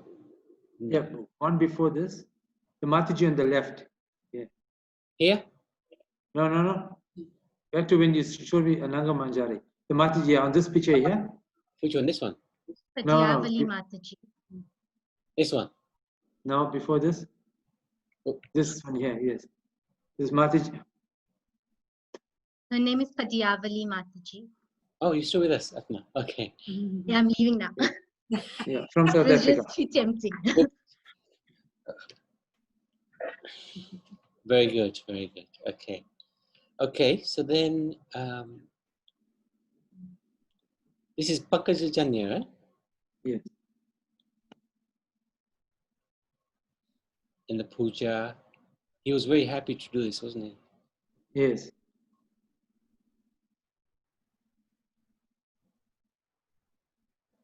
And who is these two devotees here? No idea, Prabhu. See, he's here as well. Yes. Snuck into the and he's reading something.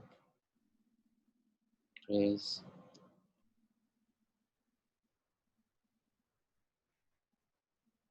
And that's Gaia again.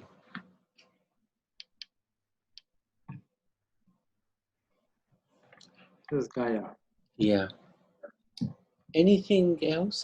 Devotees, Atma, would you like to share? So from Yeah. Mayapur, we're on our way back to Kolkata to take a flight, and we had taken the wrong route back to Kolkata, and we were behind trucks. I think it was a few kilometers, so it took us much more longer. Atam Dashni had put in, or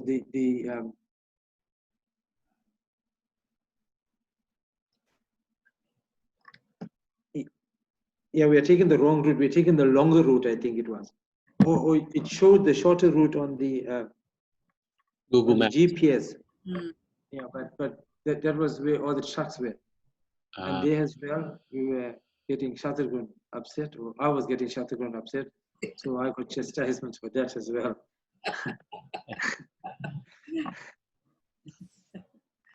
And then from Kolkata, we are taking a flight through to Kalki to also Prabhuji, to Amritsar, we are taking a flight. Also, you had also done two other places. One was in Ayodhya, and then you had done in Jagannath Puri. You had taken Asti there as well. That's right. Yeah. And funny thing there also, we were going to the temple, and I had given the care of the clay pot to somebody. I'm not going to mention any names, but I'm looking at her right now. Just look at them.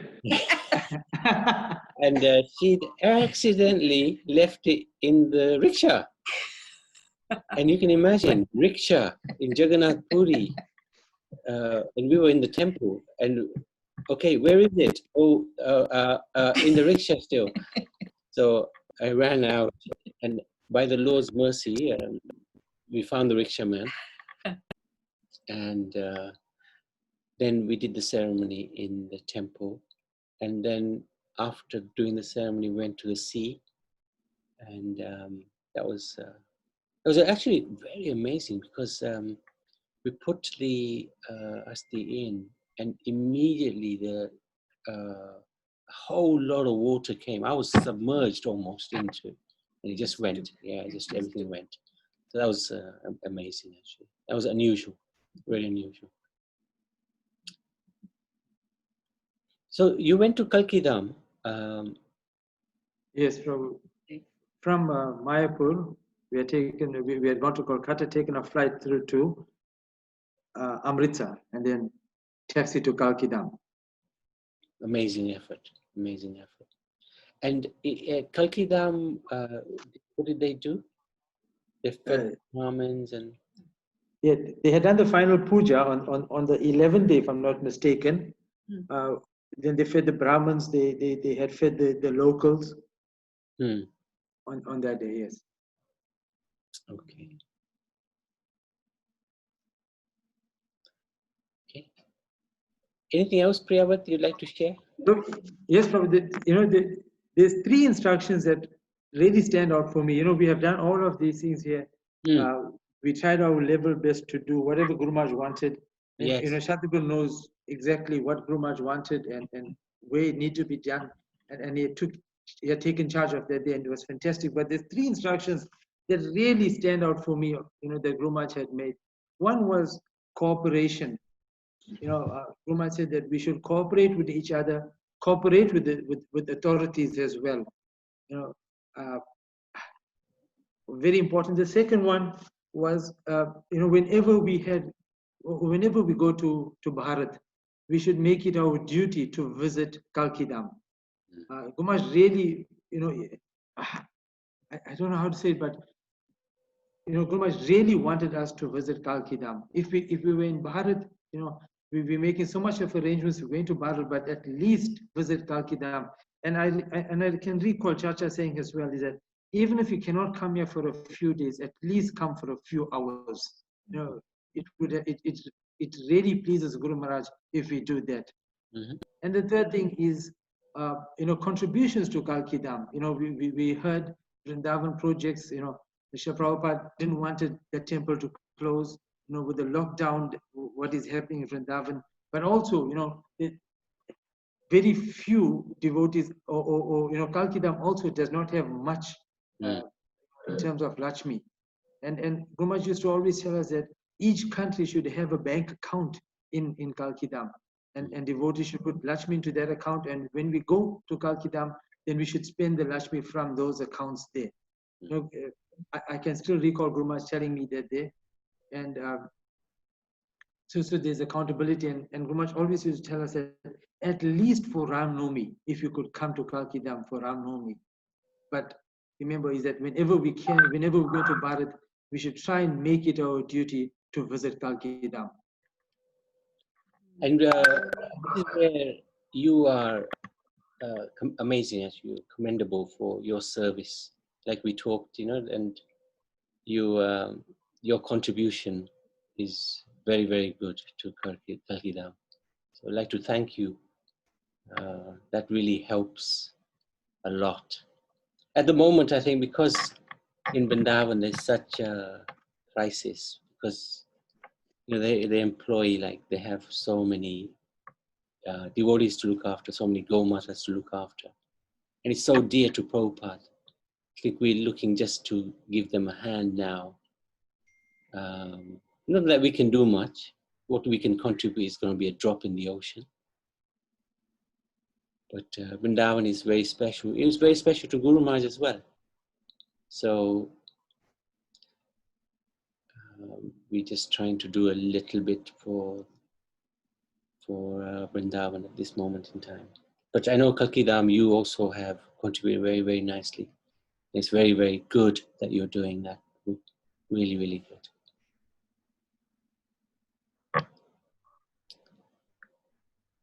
Okay, anything else you'd like to share, Priyavat? No, we don't often hear you, so come on. No, I'm done. Thank you very much. Yeah, so would anybody else like to share?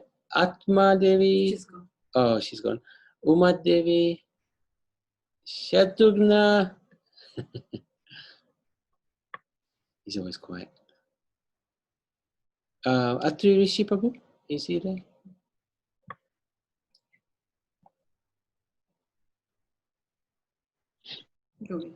Govinda Prabhu? Yes, Prabhuji. Yeah. Well, Prabhu, Priyavrat was talking about Kalki Dham. We should contribute for the Gau Seva. So previously I was contributing, not every month, but as soon as I get a little Lakshmi, so I contribute for the Gau Seva. So at the time, Chachaji was here. So Guru Maharaj told me, gave me the account number on which I sent through Bank of Baroda. So, and now Chachaji is not here. So I don't know how to send the Lakshmi for that. Once Prabhu Shatrugna was going to Bharat, then I sent that Lakshmi with him. So now I don't know when Prabhu Shatrugna is going, when he's coming. So it would be better if I can get a bank account number so that I can, at times, whenever I have some Lakshmi, I can contribute for the Gau Seva. Yes, and actually, Priyavrat is probably a very good contact to. Okay. What we'll do is we will actually put that on the group. the account. Yes.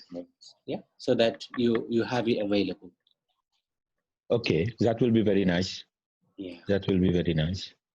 Okay. Good. Thank you, Prabhu. For sharing that. Thank you. Atriyeshi Prabhu?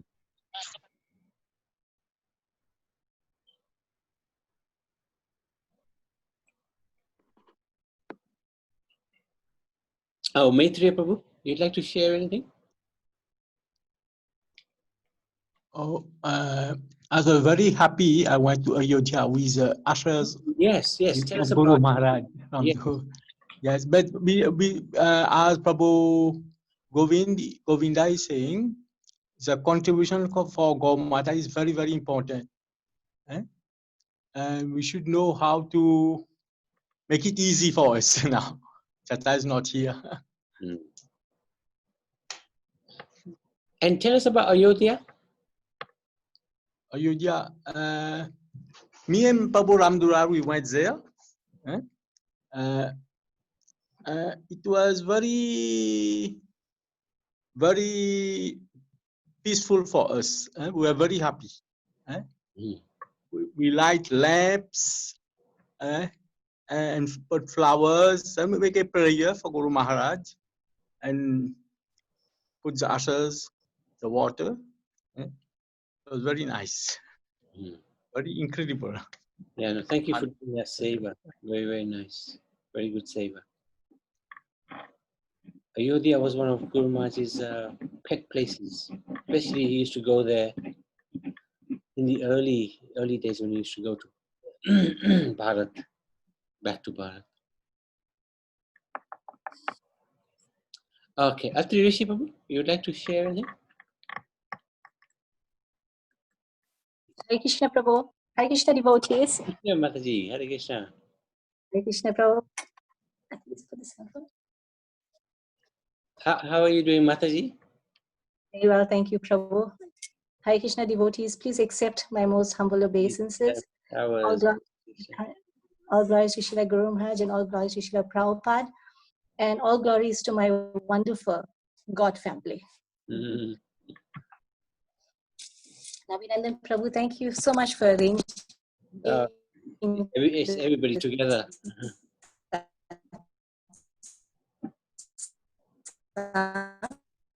Oh, we can't hear you, Mataji. And I'm so sorry. Can you hear me? Hare Krishna. It's clear now, yes. Oh. Nama Om Vidaya Krishna Prastaya Bhutale Srimate Krishna Das Swami Niti Namine Nama Om Vishnu Padaya Krishna Prastaya Bhutale Srimate Bhakti Vedanta Swami Niti Namine Bukum Karoti Vachalam Pangam Langayate Girim Yat Kripatamaham Vande Shri Guru Dina Tarinam. A few days before Guru Maharaj could become real, Guru Maharaj was admitted in hospital. I had an opportunity to call Guru Maharaj and speak to Guru Maharaj, and I was really feeling that I was so far away from Guru Maharaj, because when Guru Maharaj was in South Africa and when Guru Maharaj used to be ill, I used to try to always be by Guru Maharaj's side. And I was really feeling very sad, and I was telling Guru Maharaj, I'm feeling so sad that I'm so far away and I'm unable to be there with you, Guru Maharaj, to serve you. And Guru Maharaj's instruction to me was, you stay. Can't hear you, Mataji.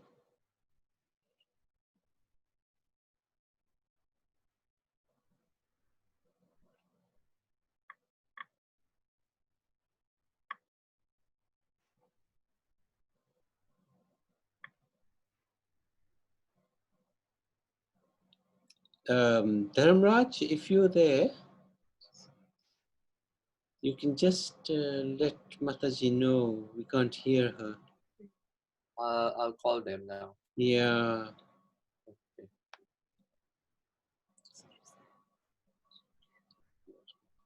So I wanted to actually, Maitreya Rishi had a desire to sing O Vaishnav Thakur, so we can do that.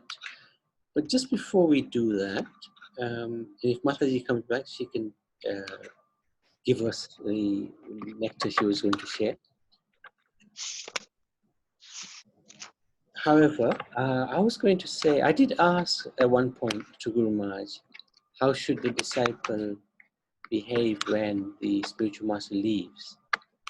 Because it's almost unthinkable for its disciple. So at that time, Maharaj said to me, do you see me crying? My Guru Maharaj left nearly 30 years ago. Do you see me crying? It was pretty, it was a frank conversation, frank discussion.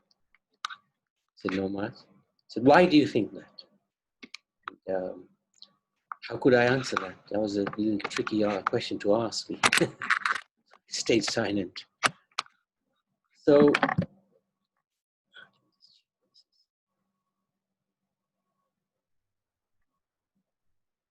can you hear me? Yes, we can, Prabhu. Okay. So, he said to me, I don't miss him. I do miss him, of course, because he's my spiritual master and he had so much love for me and I had so much love for him. Our relationship was completely unique. Even after I left the UK, it was as if we were always in touch. He allowed me to serve Srila Prabhupada in this. So I have a huge debt of gratitude towards my spiritual master, and you can't imagine how much I can miss him. But why do you think I don't miss him? He asked me again, and I didn't say anything.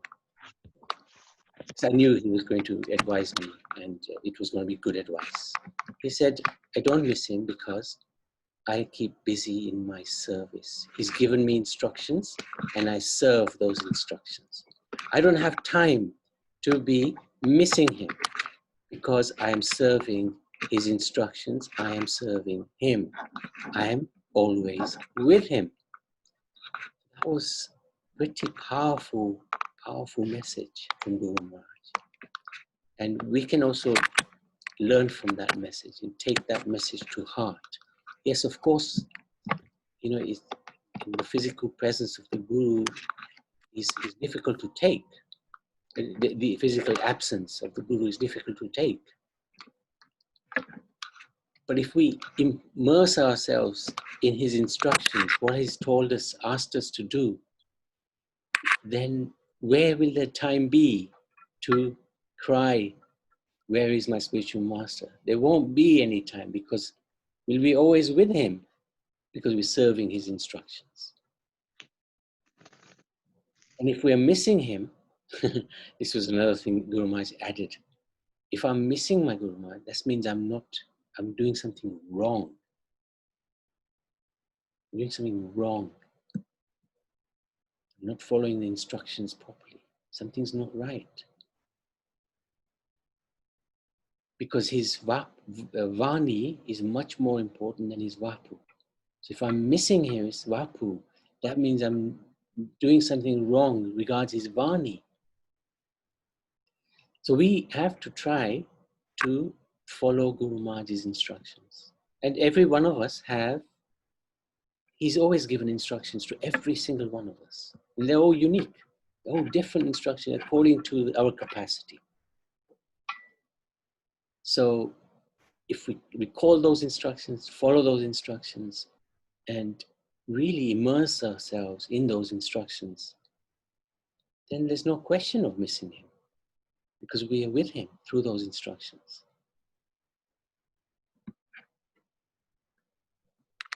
If anybody would like to add anything to that, share any realization, you're welcome to. Hare Krishna, Prabhu. Hare Krishna.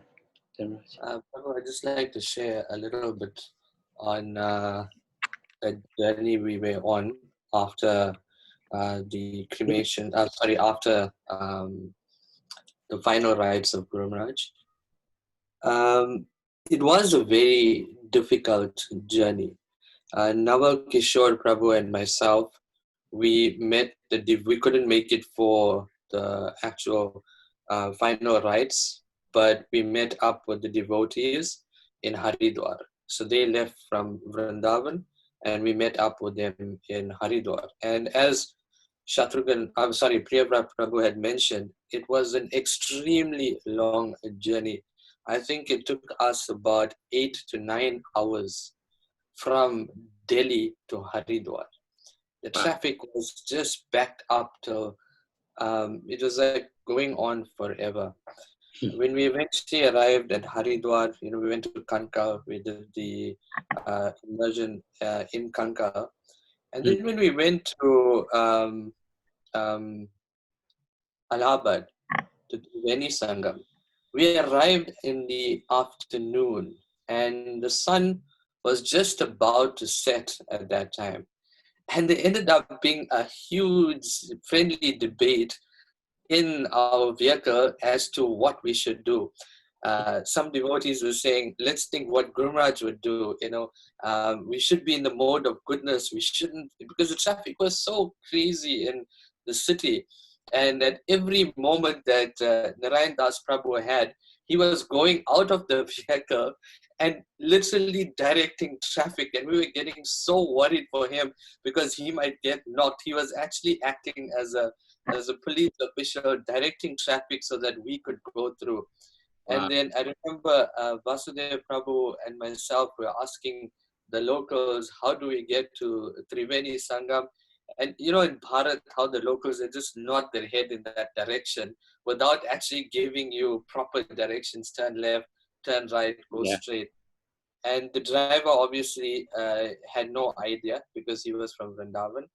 And anyway, we carried on, and we had, I think, decided at that point that we should rather book in Allahabad, stay overnight, and the next day, in the mode of goodness, we can go and do the immersion. And suddenly, it so happened that we were literally 1 kilometer away from Triveni Sangam, and then we all managed to get there, and we did the immersion. After Triveni Sangam, going to Gaya was quite nice, but we had a lot of warnings that from Gaya, making the trip from Gaya to Mayapur was a very dangerous journey. That was because we had to travel through a lot of villages, and that there were a lot of Muslim villages along the way. And if we had broken down in one of those villages, it would become extremely dangerous for us. So I think everyone was a bit on edge, and the driver wasn't very receptive. When we needed him to drive fast, he just refused to. And I think at one point, the vehicle broke down. And luckily, it was when we were already at the hotel, and he spent that night, he sorted it out. But we drove for many, many hours from Gaya, and eventually reached Mayapur. And I still remember I was in the front of the vehicle directing the driver because he had no idea where to go. And it was so tiring. What used to happen is I'll have the GPS on, and everyone was so tired, and I would fall asleep. And the next turnoff was like 1 kilometer away. And then I would wake up and then had to redirect the GPS and the driver. And eventually we got to Mayapur. And I remember that as we arrived in Mayapur, the moon was looking so beautiful. It was absolutely magnanimous. It was very different, very, very, very, very different. So, it was a very transcendental journey. But at the same time, there was a lot of difficulties. But I think in that, it allowed us to appreciate, what we were doing to a larger degree, and also, to rely more on Guru Maharaj and his instructions. Well, thank you for sharing that. Pleasure, brother. And you wanted to show a video. Okay. Yes. Prabhu, can I have screen sharing? Oh, yeah, of course. Yes, yes, yes, yes. Let me just stop this first. So I just want to just to share with the devotees that one disciple of His Holiness Partha Sarathi Maharaj, actually our god brother's nephew Pitambar Prabhu, over the lockdown, he contacted Ansuya Mataji, and he said that he has lots of VHS tapes of Guru Maharaj's lectures from the early days, like 1995 and 1996. And he recorded all these lectures. And although I don't know him personally, and he spent the lockdown and he converted everything and uploaded it onto YouTube. Wow. And we requested him to upload it onto the channel that we've created. And so obviously we can't release all the videos at once. We're watching the videos, having a look at it. And so this is one of the videos that has been added to the library. This pravachan took place in 1995 at the ashram of Ananga Mataji's Pitaji and Mataji in Overport.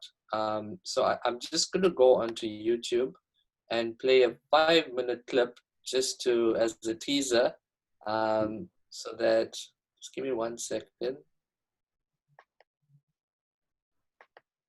1 second, Prabhu. I'm just gonna go on to.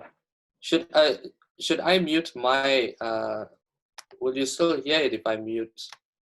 I don't think you shouldn't mute yours, I think. Okay, just give me 1 second, Prabhu. Okay, there's it. Is it with audio? Only audio? Can you hear? Sacrifice, yeah. Yes. Is it only audio? No, it's video. Is it? You're not seeing my video? No. 1 second. 1 second, Prabhu. Let me just. 1 second, Prabhu. Let's see. No problem. Take your time. Take your time. So after this, we can Maitri can sing unless Ansuya Mataji is back.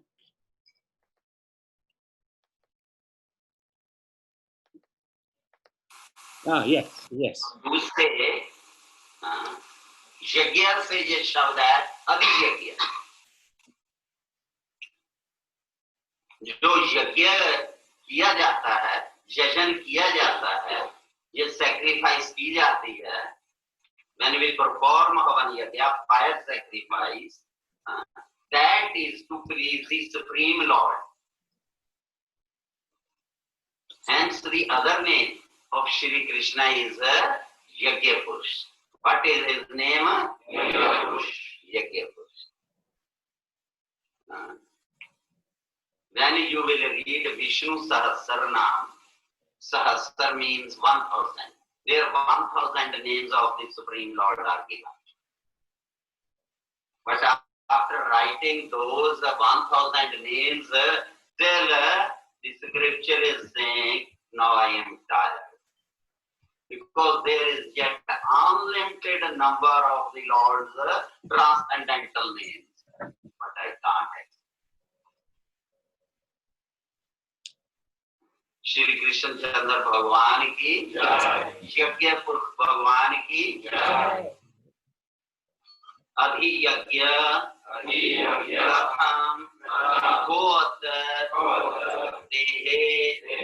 अस्मन् Madhusudan. My dear Lord Shri Krishna, whose name is also Madhusudan. Madhu was one demon. Sudan means killer. Oh my dear Lord Shri Krishna, the killer of Madhu demon. Please explain to me this thing. That Yajna Purush, where that Yajna Purush is residing in this body. But I think you all know. The Lord is residing very near to you. Very near to you. Where you are residing. When your loving devotional service will be successful, then you will achieve perfection. when you have pleased your Guru, you have pleased Lord Govinda, and at that time, by the mercy of the Guru, you are able to see the self.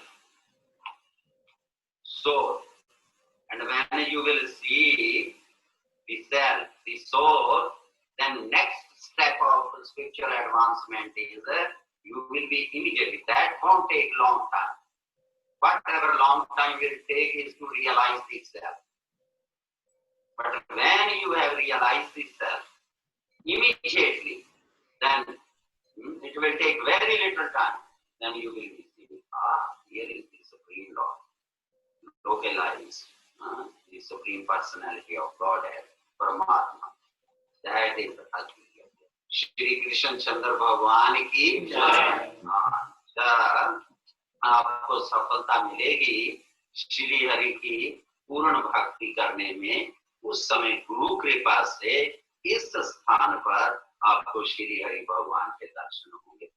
Hare Krishna Krishna Krishna Hare Hare, Hare Ram Ram Ram Hare. So, Prabhu, that's just a teaser. It's a 2.5-hour video, and we would like to also implore disciples, well-wishers who are on the Zoom call to please watch the videos of Guru Maharaj's YouTube channel. We will send the link on the YouTube channel. I think there's now 7 videos, and each video is about at least 2 hours. So there's a lot of watching, and honestly, we don't want to keep uploading if disciples haven't made good use of the videos that are there at the moment. So we implore everyone to please watch these videos. They're really, really beautiful videos. And I'll put a link on Guru Maharaj's chapter. Thank you for that, Dharmaraj. Very good. Excellent. And Suya Mataji, are you able to speak?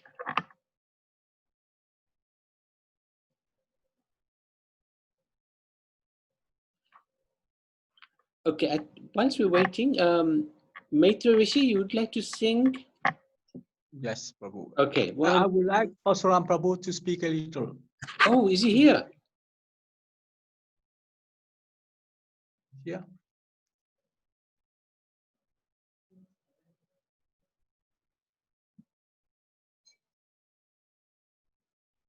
No, he's not there. Don't worry. Vaishnav Thakur ki, Srila Prabhupada ki, Guru Maharaj ki jai. O he Vaishnav Thakur, Doyara Sagar, Hridaya se karuna kori. O he Vaishnav Thakur, Doyara Sagar, Hridaya se karuna kori. Diya padachaya sudhe amara, Diya padachaya sudhe amaya, Tumhara charana dhori, Tumhara charana dhori. Chaya bega domi, Chaya dosa soji, Chaya guna deo dase. Chaya guna domi, Chaya bega domi, Chaya dosa soji, Chaya guna deo dase. Chaya sat sanga deo he amare, Ose chi sangera ase. Chaya sat sanga deo he amare, Ose chi sangera ase. Ekaki amara nahi paya bala, Hari Naam Sankirtane. एककी अमारा नहीं पाया बला हरि नाम संकीर्तने तुम्ही कृपा कोरी सदा बिंदु दिया देव कृष्ण नामो धनी तुम्ही कृपा कोरी सदा बिंदु दिया देव कृष्ण नामो धनी कृष्णा से तुम्हारा कृष्णा जीत पारो तुम्हारा शक्ति अच्छे कृष्णा से तुम्हारा कृष्णा जीत पारो तुम्हारा शक्ति अच्छे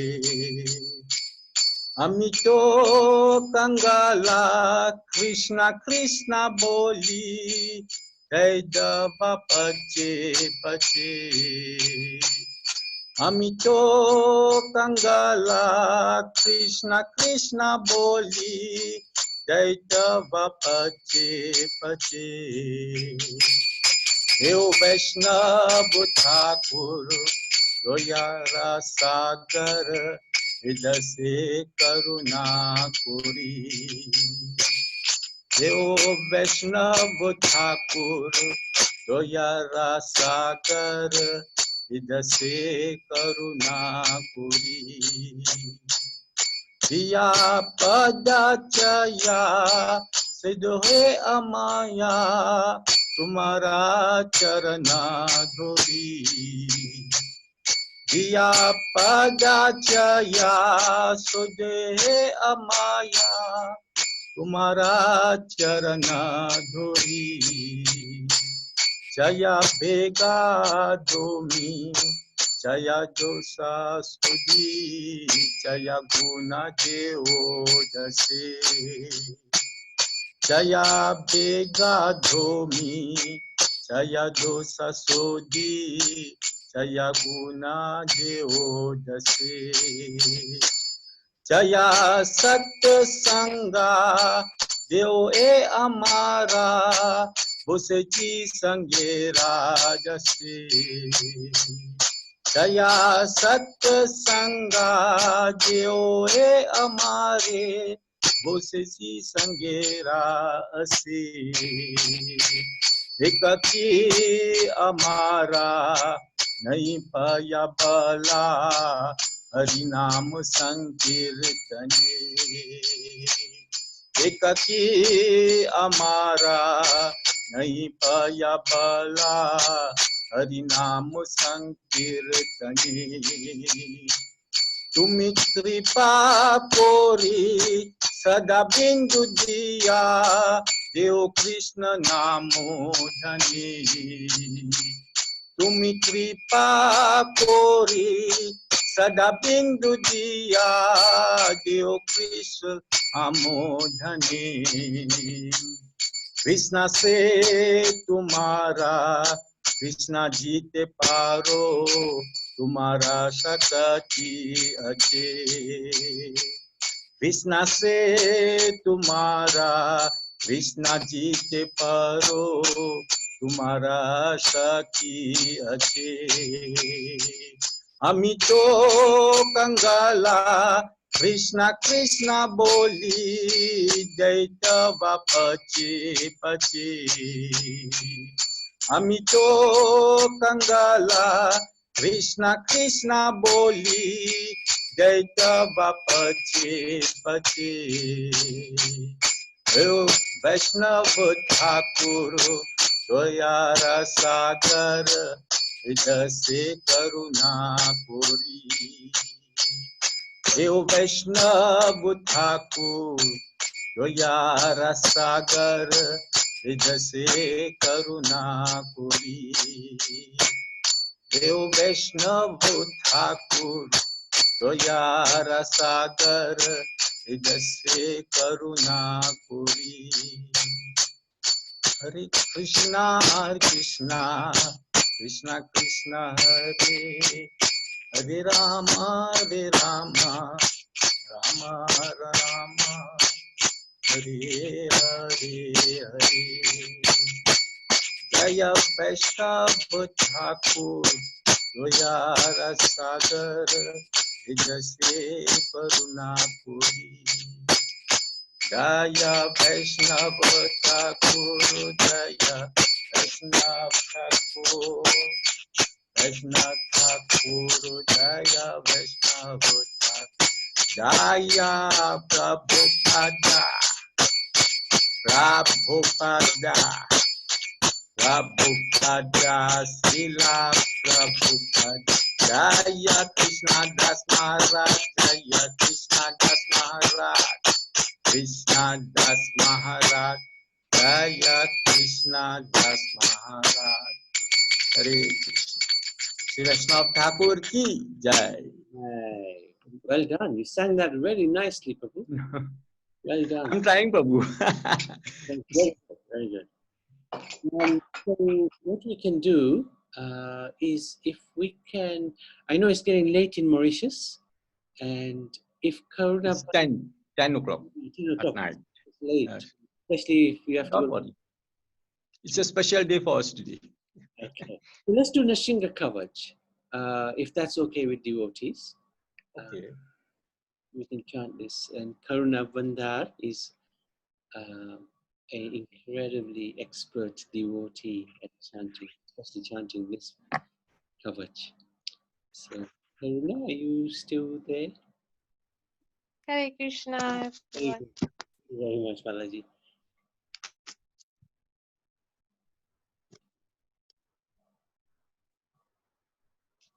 Shri Lakshmi Nrsimha Deva ki jai, Pranam Shri Prabhupada ki jai, Guru Maharaj ki jai. Nrsimha Kavacham Bhakshe Prahladena Ditam Pura Sarvaraksha-karam Punyam Sarvopada-vanashanam Sarvasampatkaram Chaiva Swargamoksha-pradayakam Yadva Narasimham Devesham Hemasimhasanastitam Vivritasyan Trinayanam Sharad Indushamaprabha Lakshmyalingitavamangam Vibhuti-birupashritam Chaturbhujam Komalangam Swarnakundarashobhitam Shriyasu Shobhitoraskam Ratnakeyuramudritam Taptakanchana Shankasham Pita Nirmalavasasam Indradi Suramorishta Swaranmanikya Diptivi Virajita Padadambam Shankachakradi Garutmata Vinayat Stuyamanam Mudanvitam Swarita Kamara Samvasam Kripatu Kavacham Pate Narasingho Me Shirapatu Lokarakshata Sambhava Sarvagopi Stambhavasa Phalam Nirakshatu Dhanim Narasingho Me Drishapatu Soma Suryani Rochana Smritam me pato narahari muni varyastu priya Nasham me simha nashastu mukham nakshmi mukha priya Sarva vidyadi papatu narasingho rasanam mama Bhaktram padvindu vadanam sada prahlada vandita Narasingha patu me kantham skando bhuvaranantakrit Devyasra shobhita bhuja Narasingha patu me bhuja Karo me deva varado Narasingha patu sarvata Hridayam yogi sadhyascha nivasam patu me hari Madhyam patu hiranyaksh vakshakukshi vidarana Nabhim me patu narahari Swanabhi brahma samstuta Brahmadakotaya katyam Yasyasya patu me katim Guyam me patu guyanam Mantranam guyarupadri Uru mano bhava patu januni nararupadri Jange patu dharabhara Harta yuso nikeshari Sura raja pradapatu pada me naraheshwara Sahasha shesha purusha patu me sarvasastane Mahoga purvata patu Mahavigragarjonita Mahavishnu dakshinetu Mahajalastu nairito Paschime patu sarvesho dishi me sarvato muha Narasingha patu vayavyam sumyam bhishana vigraha शान्यां पातु भद्रो मे सर्वमङ्गलदायक संसार भयतः पातु मृत्युनिकेशरी इदं नरसिंहं कवचं प्रह्लादमुखमण्डितं भक्तिमान् यपते नित्यं सर्वपापै प्रमुच्यते पुत्रवान् धनवान् लोके दीर्घायुरुपजायते यं यं कामयते कामं तं तं प्राप्नोति संशयं सर्वत्र जयमाप्नोति सर्वत्र विजयी भवेत् भूयन्तरिक्षदिव्यानां ग्रहाणां विनिवारणं वृश्चिकरोगसंहतं परं ब्रह्मरक्षासयाक्षाणां दुरोत्सारणकारणं भुजे वा तालपत्रे वा कवचं लिखितं शुभं कर्मूले धृतां येन सिद्धेयुकर्मसिद्ध्यय देवासुर्मनुष्येषु स्वं स्वम् एव जयं लभेत्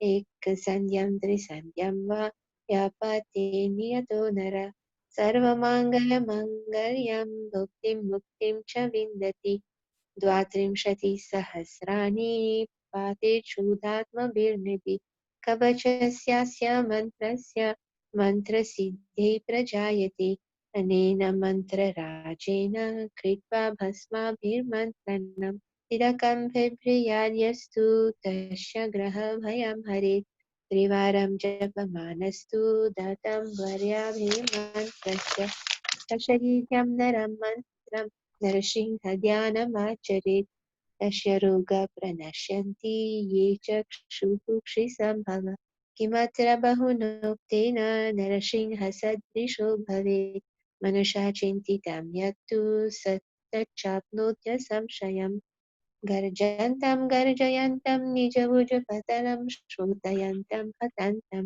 दीप्यान्तं तापयन्तं दिवि भुवि दितिजं क्षेपयन्तं क्षिपन्तं क्रान्तान्तं रोषयन्तं दिशि दिशि सततं संहरन्तं हरन्तं दीक्षान्तं पूरयान्तं करनिकरशतै दिव्यसिंहं नमामि इति श्रीब्रह्माण्डपुराणे प्रह्लादोक्तं श्रीनरसिंहकवचं सम्पूर्णम् श्री लक्ष्मी नरसिंहदेव की जय प्रहलाद महाराज की जय श्री प्रभुपाद की जय गुरु महाराज की जय हरे कृष्ण Hare Krishna.